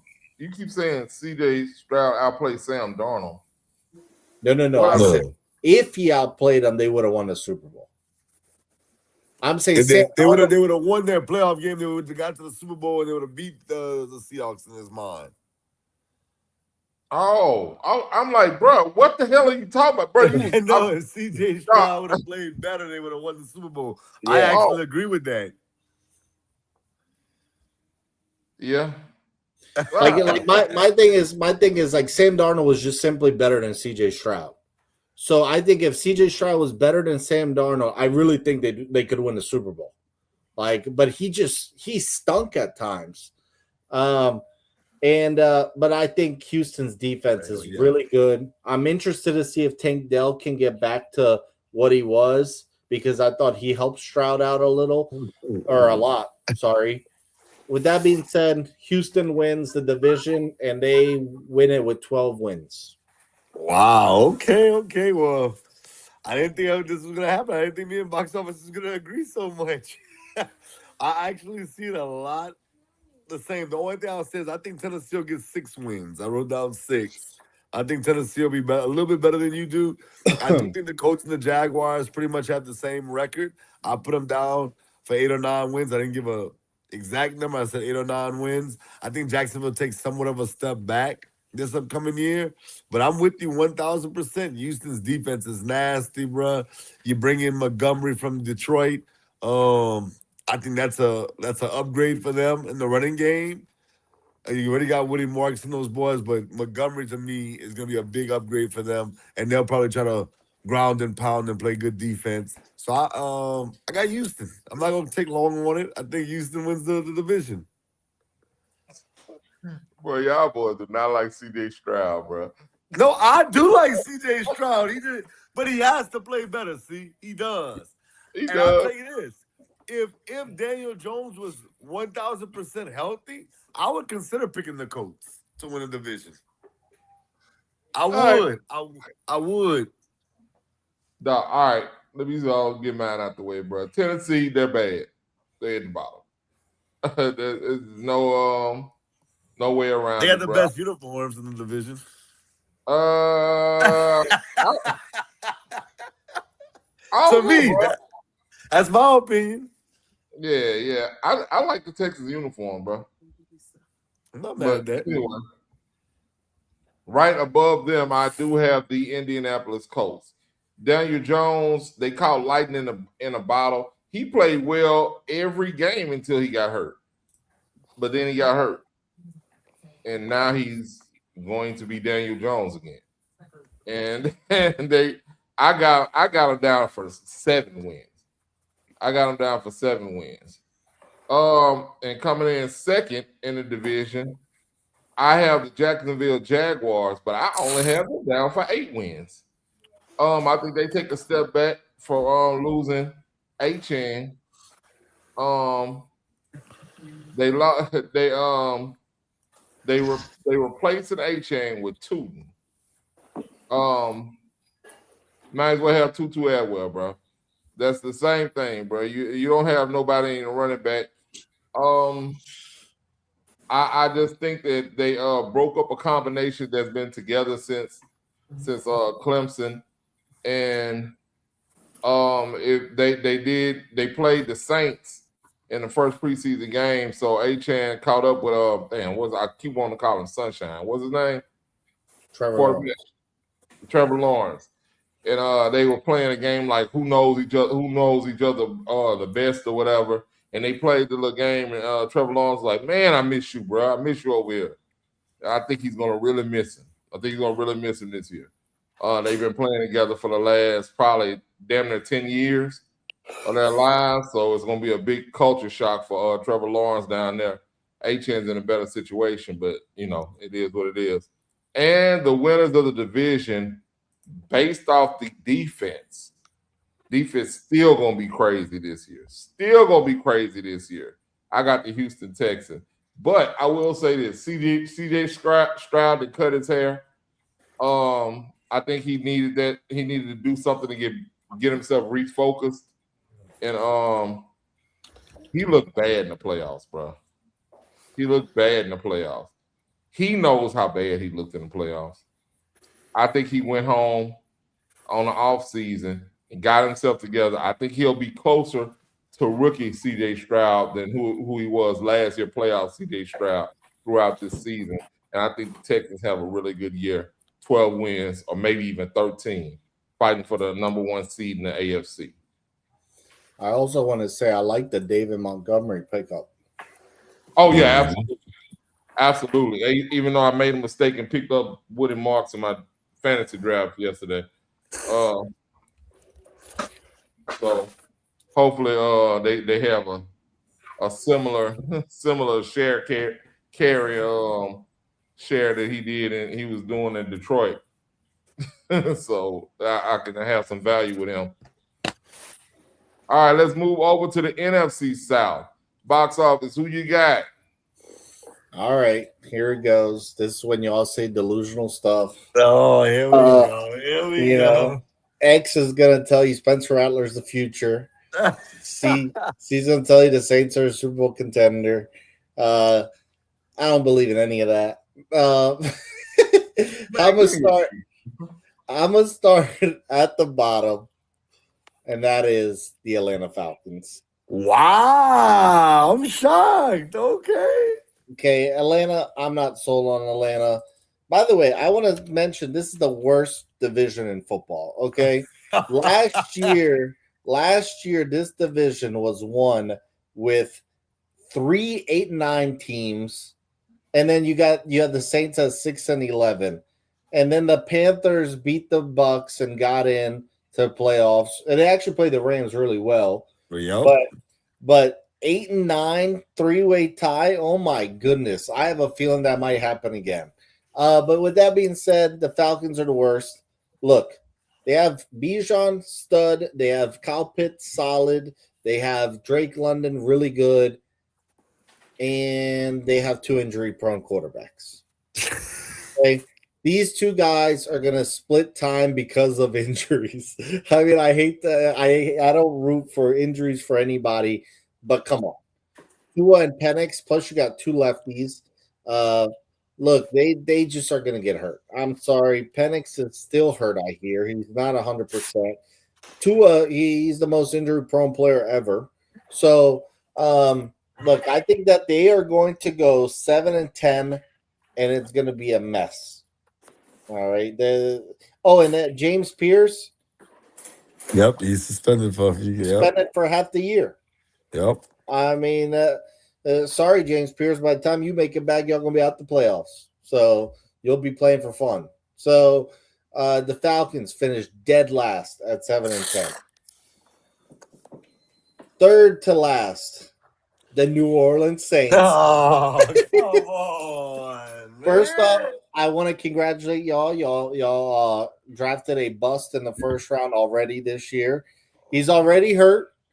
I'm going to give C credit for once. He was objective. He literally said, X, I don't know about this. He's injury prone. And what do you know?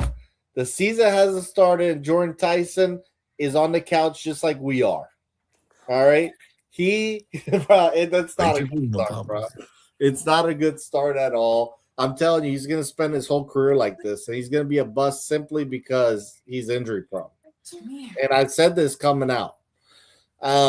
Then you had Brian Breesy. He's out for the year. Then y'all had another lineman out for the year. I mean, what are y'all doing down there? I mean, do y'all need to build new sidewalks? Something. These guys are walking wrong and hitting things and out for the year already. So I'm not sold on Tyler Shuck yet. Hey, I'm ready. He showed some flashes last year, but he's due for a sophomore slump. Y'all also have the worst quarterback group in the NFL. Him, Zach Wilson, Spencer Rattler. What? And the Falcons are better? Let's put me, Jasper, and X back there. Come on now. Bro, the Saints, bro, their injuries are already piling on. I wasn't sold on the team anyways. Kamara and Achan, as they like to say, we've been saying ETN this whole time, are going to split carries. They're going to spend a lot of time there. But besides Olave, I'm not sold on the offense at all. And like I said, there's already injuries piling on before the season has started. So the Saints are going to go 7-10 as well. Look, X and C, you know what I'm going to do? Shake my hand. I'll take that bit. Here's what I'll do. I'm going to go through the Saints schedule real quick. Oh, God. All right. At Detroit, definite L. All right. Oh, God, definitely. Oh, second game at Baltimore, 0-2. Oh, God. You get the Vegas Raiders at home. Congrats, you get a win. All right, that's one win. I'm gonna just count the wins. You get the Falcons. All right, I think y'all are going to split. So I'm going to give you that one early on, but you'll lose the second one. It doesn't matter which order. You get the Saints, the Saints play the Vikings. Oh, Justin Jefferson's going to go insane, y'all. And give me Kyler as well over Tyler Shuck. All right. Then you get the Giants. I'll give you a win. I'm being nice. All right. Aaron Rodgers and the Steelers. Aaron Rodgers has a winning record against the Saints. He's going to continue that. The Browns, I'll be nice. You beat on Deshaun Watson. Woohoo. The Carolina Panthers, I think you're going to split. So I'll give you 5 wins so far. At Chicago, oh, y'all can't play outside in Chicago. Y'all are definitely going to lose that game. At the Bengals, oh, Joe Burrow and Jamar Chase. Oh, my goodness. And you get the Packers. You're going to lose to the Packers. They're a better team overall. Carolina, I already gave you 1 win, so this is a loss. Tampa, same thing. You're going to split, so I'm going to give you this win, so that's 6. Arizona, congrats. You're going to beat them. They're bums. And then your last 2 games are Atlanta and Tampa. I already gave you those wins early on, so 7 wins. That's it. I mean, I don't see better than that. And I will bet y'all that y'all are starting 0-2. You know what I'm gonna do? I'm gonna be nice. $200. Shake my hand. All the Saints have to do is win one of the first 2, and I have you losing both. $200. I mean, I think that's fair. All you gotta do is win one. Oh my God! You're gonna lose both. So yeah, the Saints are gonna start 0-2. But anyway, second place in this division is gonna be Tampa. Wow!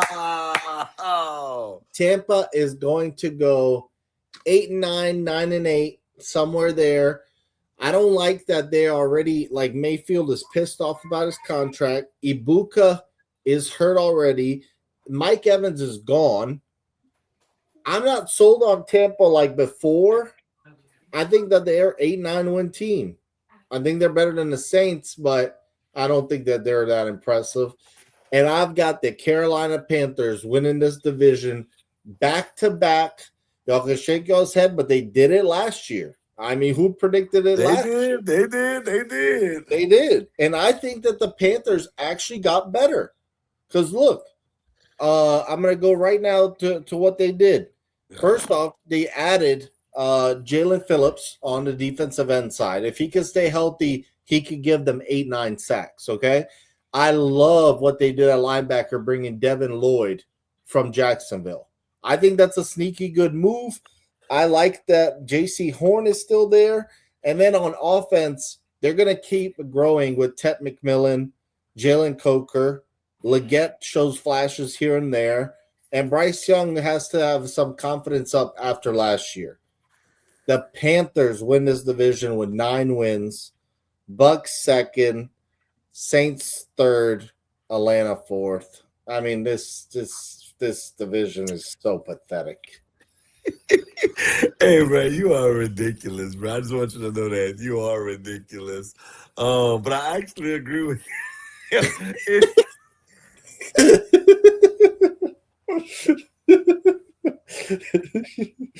I agree with him that this is the worst division, bro. This is horrible, bro. This is bad. I agree with him also with this. I don't think nobody's getting to 10 wins in this division, bro. I gotta be honest, bro. I don't think nobody gets to 10 wins. I didn't even know Carolina picked up Darren Waller. Yeah, they got Darren Waller? Okay. They just got him last week. I somehow I missed that. But, hey, he can catch still in the red zone. Bruh, I think all of these teams are going to be pretty much similar to what happened last year. I think they're literally maybe one game that separates all of these teams. Because I just think they, like you said, box office, they're going to split most of the game, their games. 1 win, 1 loss. 1 win, 1 loss in the division. Right. God. Oh, my God. Oh. Start from the bottom. I mean, it's all the bottom. They're all going to be about the same. But let's just say I'm going to go with the Saints at the bottom, bro. See, I know you hate that I said that, bro. I'm just being honest, bro. Like Jordan Tyson, you know how high I was on him. Him being hurt, that's gonna hurt them. That's gonna hurt them, in my opinion. So I'm gonna say him being out for 2 months, possibly. That's gonna hurt their passing game. I'm gonna put the Saints at the bottom. But like I said, see, don't think that they're at the bottom. No, I think all of these teams are gonna be around 7 to 9 wins. That's just where it's gonna be at. Just like last year. Yeah, just like last year. So the Saints I'll have at the bottom. The Falcons they're coming in third only because, like box office, I just don't trust their quarterbacks, bro. If they had a quarterback that I trusted, I might pick Atlanta to win the division. I think they have a lot of good talent offensively, but their quarterback situation is concerning for me. But I think they'll be around 7 to 8 wins. Here's where I disagree with box office, even though I like his argument. I have the Panthers coming in second. I think the Panthers have gotten better, but I think the Bucks actually moving on from Mike Evans is going to be a good thing, bro. I think that Ibuka and McMillan is going to ball out. Godwin being in the slot. I think the Bucks actually win the division. I think Baker shows why he thinks he should have deserved more or should deserve more money. And ultimately, I'm just going with what I think. Ruben Bain, they had a good draft. They got Ruben Bain. I think Ruben Bain has a good year. So yeah, I'm going with the Bucks, bro, to win the division, and I think they'll win 9 games. But I got the Bucks. All right, let me fix this for all y'all. Y'all just, I don't know what the hell y'all saying, bro. I'm just gonna clear this up for y'all. Starting in at number 4, we got the Atlanta Falcons. They suck, bro. They suck, and the Atlanta fan base actually knows they suck. I don't know how it happened, but I follow this Atlanta fan page or whatever, and they make content about the Falcons, and they were talking about their first preseason game and how bad they look.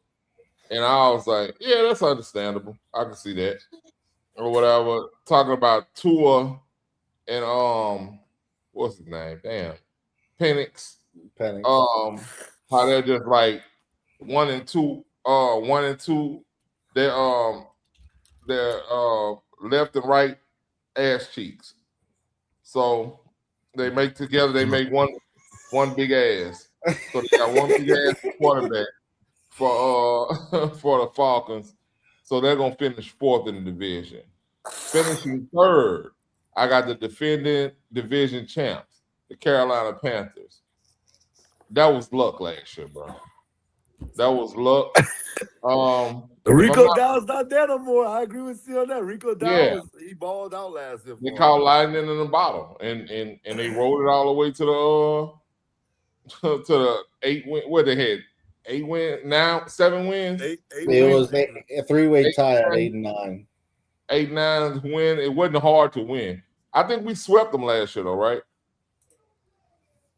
I don't know. Yeah, I'll check it. Yeah, I think we swept the division champs last year because that was the whole thing. All the way, we needed a lot of help, but all the way to the last game, we had a chance to win the division, and we sucked last year. So anyway, I got the Carolina Panthers at third, and number 2, I have the Tampa Bay Buccaneers. Wow. I do believe that Baker is going to play his heart out. If you remember, people were talking about he could win the MVP box office at the beginning of last season, and he came back down to earth, of course. But I think he showed he belongs with the Bucs. He belongs with the Bucs. He's probably, I would say he's probably their second best quarterback ever. And Tom Brady being the first. I can't really think of anybody else. I know Brad Johnson won a Super Bowl with him, but shit, that was 1 year. But what about Sean King? Sean King was good for him too. Sean King was good a year. 1 year. Not 1 year, bro. Not one. See, come on. Sean King was good 1 year. He took us, I think, to the NFC Championship. And that was his rookie year. Right out straight out. What has Baker won? Baker's just been consistently better than them. Every year they won. He's won what 2 division. Last year he won 8 games. Yeah, but he won 2 before then. Man, come on, bro. Or 3, something like that. Yeah, I still take Brad Johnson, bro. He got a chip, man. Brad Johnson gotta do better. This division is horrible, bro. The division is bad. I'll make a prediction though. I don't think it's gonna be the worst division in football this year. What is? Come on, Steve, bro. You gotta stop, bro. What division is gonna be worse than this? No division. The AFC East, maybe? No, because the Pats and the Bills better than anybody in this division. Yeah, Pats and Bills. Okay, but you still got the Dolphins over there that's gonna be terrible. The Dolphins and the Jets are bad. I agree with that, but I'm saying the Pats are so good and the Bills are good. Yeah, so they have their top heavy, too high, too low. So when it comes down to total wins, I think that they'll have a worse record than our division. So, all right. So anyway, brings us to the champions. Oh,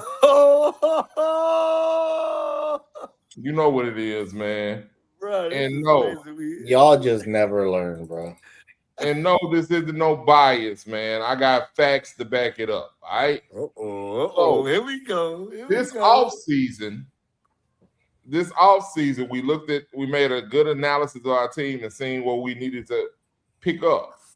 We had a horrible running game last year. Alvin Kamara went down pretty early, and we were stuck for the rest of the year. So what they go out there and do? Went and signed one of the best free agent running backs out there, Travis Etienne from Jacksonville. We also went out and bolstered our tight end room. Went and signed Noah Fant. All right. We had trouble with our guards last year. Went and signed the best free agent guard, David Edwards from the Buffalo Bills. We end up losing our best middle linebacker. So what did we do? Went and picked up one that we actually drafted, Caden Ellis. Brought him back to New Orleans. We drafted well. We went and drafted Jordan Tyson. He like I said, I was worried about his injury proneness. I'm not too worried about this 2 months. They said that he may be out. Well, when he comes out, we'll probably be in week 3 when he makes the bet. And I think that's cool because we drafted well. We have Barry and Brown, who's been showing, they've been raving about at camp. If you don't really pay attention to the Saints, you won't know that. We got Trey Lance's little brother. He's been showing flashes in camp as well. So Bryce Lance is his name. So I mean, we're doing good with that in that wide receiver room, even just enough to hold him down. Of course, we bringing back the all pro Chris Olave at the wide receiver position, and we're bringing back to share the running back duties Alvin Kamara. And he's pissed off. He's pissed off and ready to show bums like you that he's not a scrub. Also, we picked up in the 3rd round tight end Oscar Delp. He was a hell of a pickup in the 3rd round from Georgia. And just to round it out, we got Jeremiah Wright from Auburn. He's a guard, and that actually puts us in a good position on the offensive line, man. Only thing I'm kind of worried about is Brazil. Brazil's out for the season. We did get John Ridgeway the 3rd, but I think the Brazil he isn't much on the run, just being honest. But Brazil was a hell of a pass rusher from that 2-tech. So I think we'll miss him. But other than that, I think we're better than every other team in this division. The Bucks, they lost a lot, and they're going through a controversy with their quarterback, and that's never good. So I think that they're the only challengers. Atlanta, if they had a quarterback, they would probably be the best offensive team in his whole division, and it wouldn't even be close. But they don't. They don't. I actually think they should have hit free agency again and try to get somebody besides Tua. Tua was not the answer. They went bargain shopping and they got Tua. And they thought that they solved their problem, but it's not going to help them. But I actually think the Saints win the division with a record of 10-7. And that was cute how you went through your little list. But guess what? We're going to sweep at least one of these teams in our division. And that would give you 8 wins. That would give us 8 wins, and we're going to win 2 of those games that you said we lose. Which 2? Y'all funny, bro. I'm trying to think who you said. I'm not sold that we're gonna lose to the Lions. That dude is ridiculous. I'm laughing at. I've never been convinced less in my life after C just went and tried to convince us on the Saints, bro. And by the way, C, you might want to look at your calendar. Jordan Tyson's out for 2 months. He ain't come back no damn week 3. If he comes back, he'll be like week 8. Weeks until the season starts. That's what I'm saying. So how would he be back by? That's 6 weeks, right? No, they say 2 months. 2 months is 8 weeks. 8 weeks. I know, but what I'm saying is, it's not. He's not gonna be out there 2 months for the hamstring. And also, how are you worried about his health come the draft? And then now he hasn't even played an NFL game, and he's announced 2 months out, and you not worried. That would make me super worried. I wasn't worried. I'm saying that we're still in a good position. I mean, I'll be excited whenever he comes back. Whenever he comes back, it'll be right on time. It'll be right on time, and nobody's gonna have any tape on him. And he's gonna go out there and he's gonna do his thing. And he's gonna get hurt again. He didn't have. Oh shit! All right, I got you. The 2 games that you said we was gonna lose, we're gonna beat the Steelers and the Packers. Both of them, we beating both of them. Both teams with better rosters, Bruh.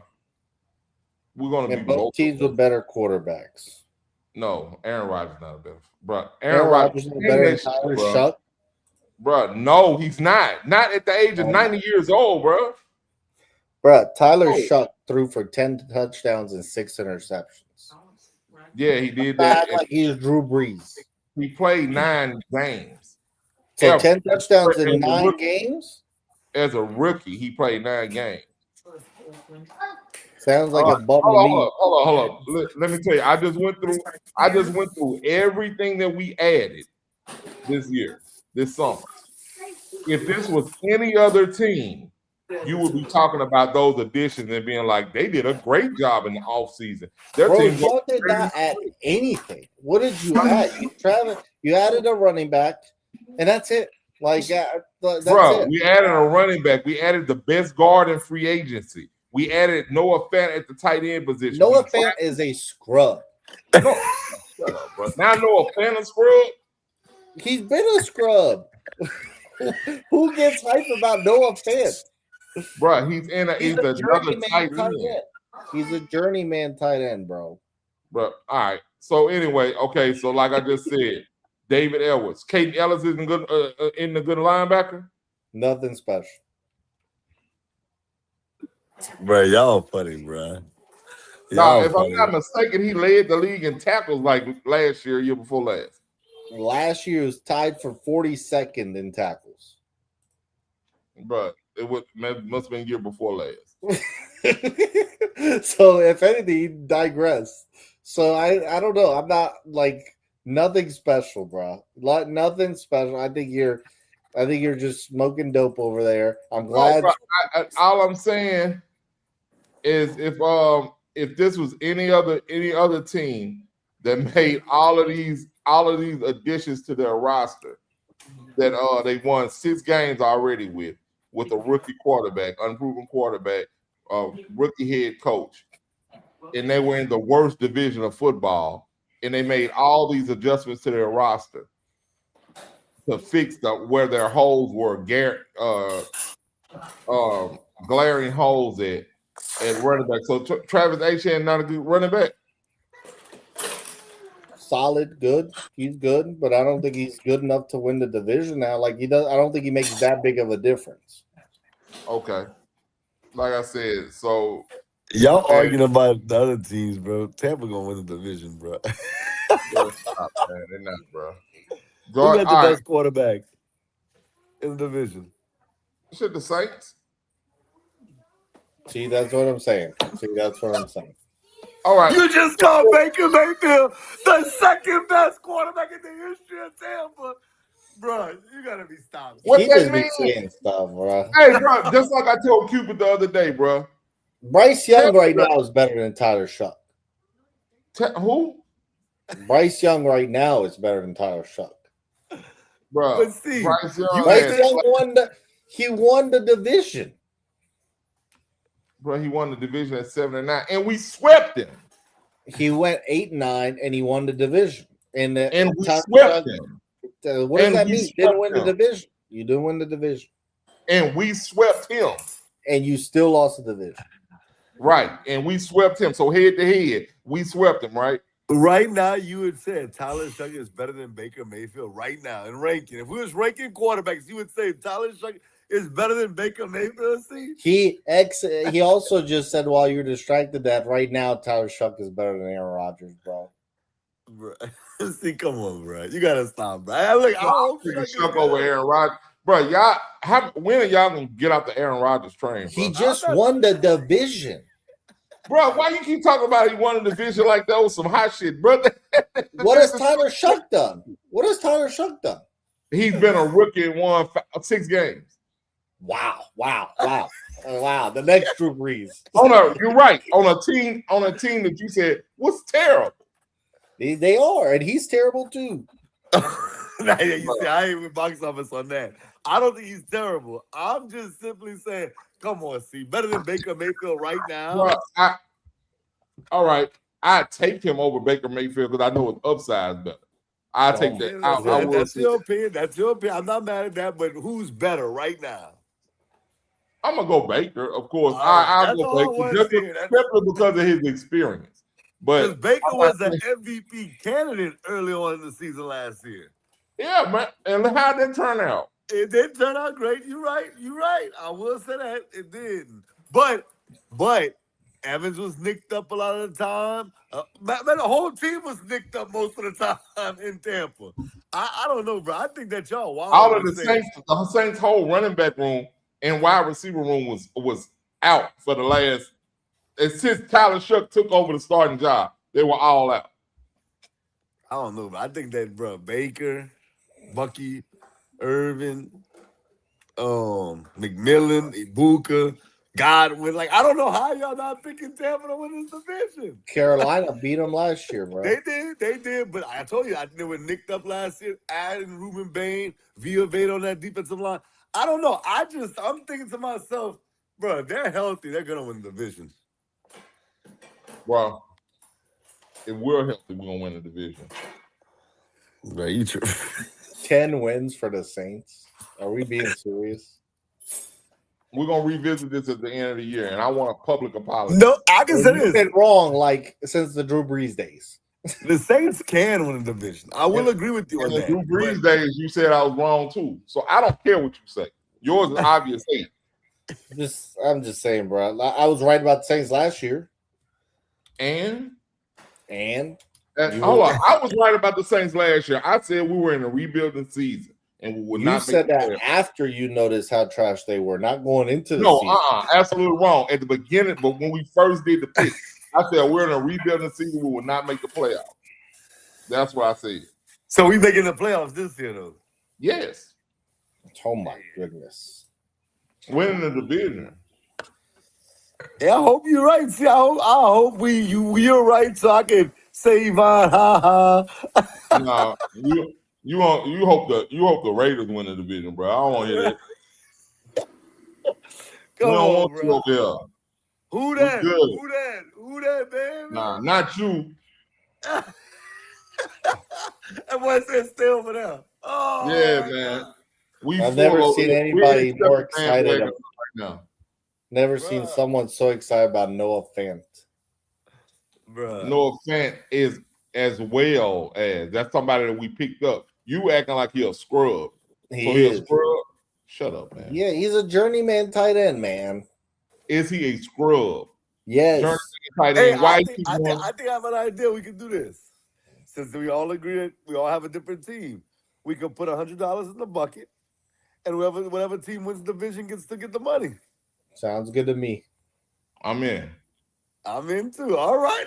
I'm in. So we know the Colts won't win, so your money gone. Well, no, we talking about the NFC South, man. Oh shit. And if the Falcons win, then nobody wins no money. Everybody keeps their money. So somebody gonna win this money. I'm good. Y'all sleeping. The Falcons, bro, they can catch lightning in a bottle with Penix or Tua. They gonna win the division. I think. It ain't raining outside, bro. Ain't raining. Boys, ain't gonna be no lightning, bro. No thunderstorms in that area. They should sign Tyreek Hill, man. Have him in Drake London, man. To go with Tua. Man, that's a wrap. Gonna go through the last minute shout outs, bro. Well, shout out to y'all, boys. Shout out to, like I said when I started the show, shout out to all the educators out there, man. Shout out to the parents, man. Y'all be patient. Be patient. If you're tuned in right now and your kid comes to Lafayette Renaissance Charter Academy, please be patient. Dismissal, it's rough, but we're gonna get it right. I promise y'all, we're gonna get it right, and it's gonna be better sooner than later. Unfortunately, these guys, I don't know how they gonna get it right. These two guys, oh God. I don't know what they're thinking with these picks, the Panthers and the Saints, bro. To win the South. Shout out to y'all though, man. And I don't want to hear box office. They did it last year. It's a new year. It's a new year. We don't want to hear all that. But I'll be back on next week to tell y'all who's gonna win the AFC West and the NFC West. Just listen to y'all, boy. I'll get y'all right. With that being said, I'm out. All right. Well, tonight, I'm sorry to the viewers, is the most C bias show ever.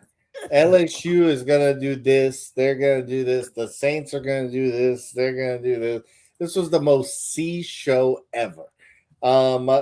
He'll regret all this come like October. Anyways, I had fun. Can't wait to talk more next week. We're almost there, man. Almost there.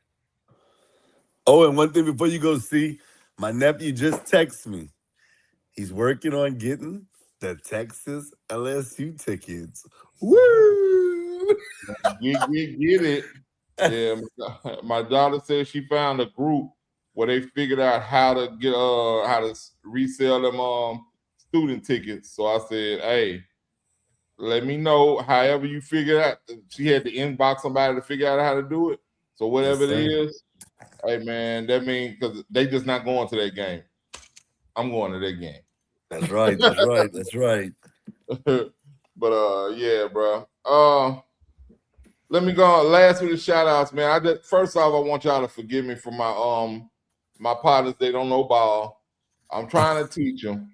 They my boys, so I'm gonna keep on trying to work with them, y'all. So bear with them, especially the one at the bottom of the screen. His boy knows no ball, y'all, bro. But, Oh my God.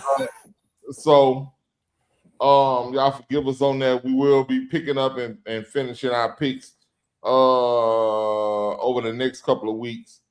And last week, shout out to I will go to my family, Hunter Morgan, Tori, Christian, Lee, and Edward. Daddy, love y'all. I'll see you in just a second. To my beautiful wife, I love you too. I'll see you in just a second. The Pat Pap's babies, Marcel Carter Bryan and Azaria Grace Bryan. Pat Pap, love y'all. I'll see y'all in just a second, even if it's just on my screen saving. Everybody else, thank y'all for tuning in. Love y'all too. See y'all next week. Boot up or shut up. Know what I'm talking about?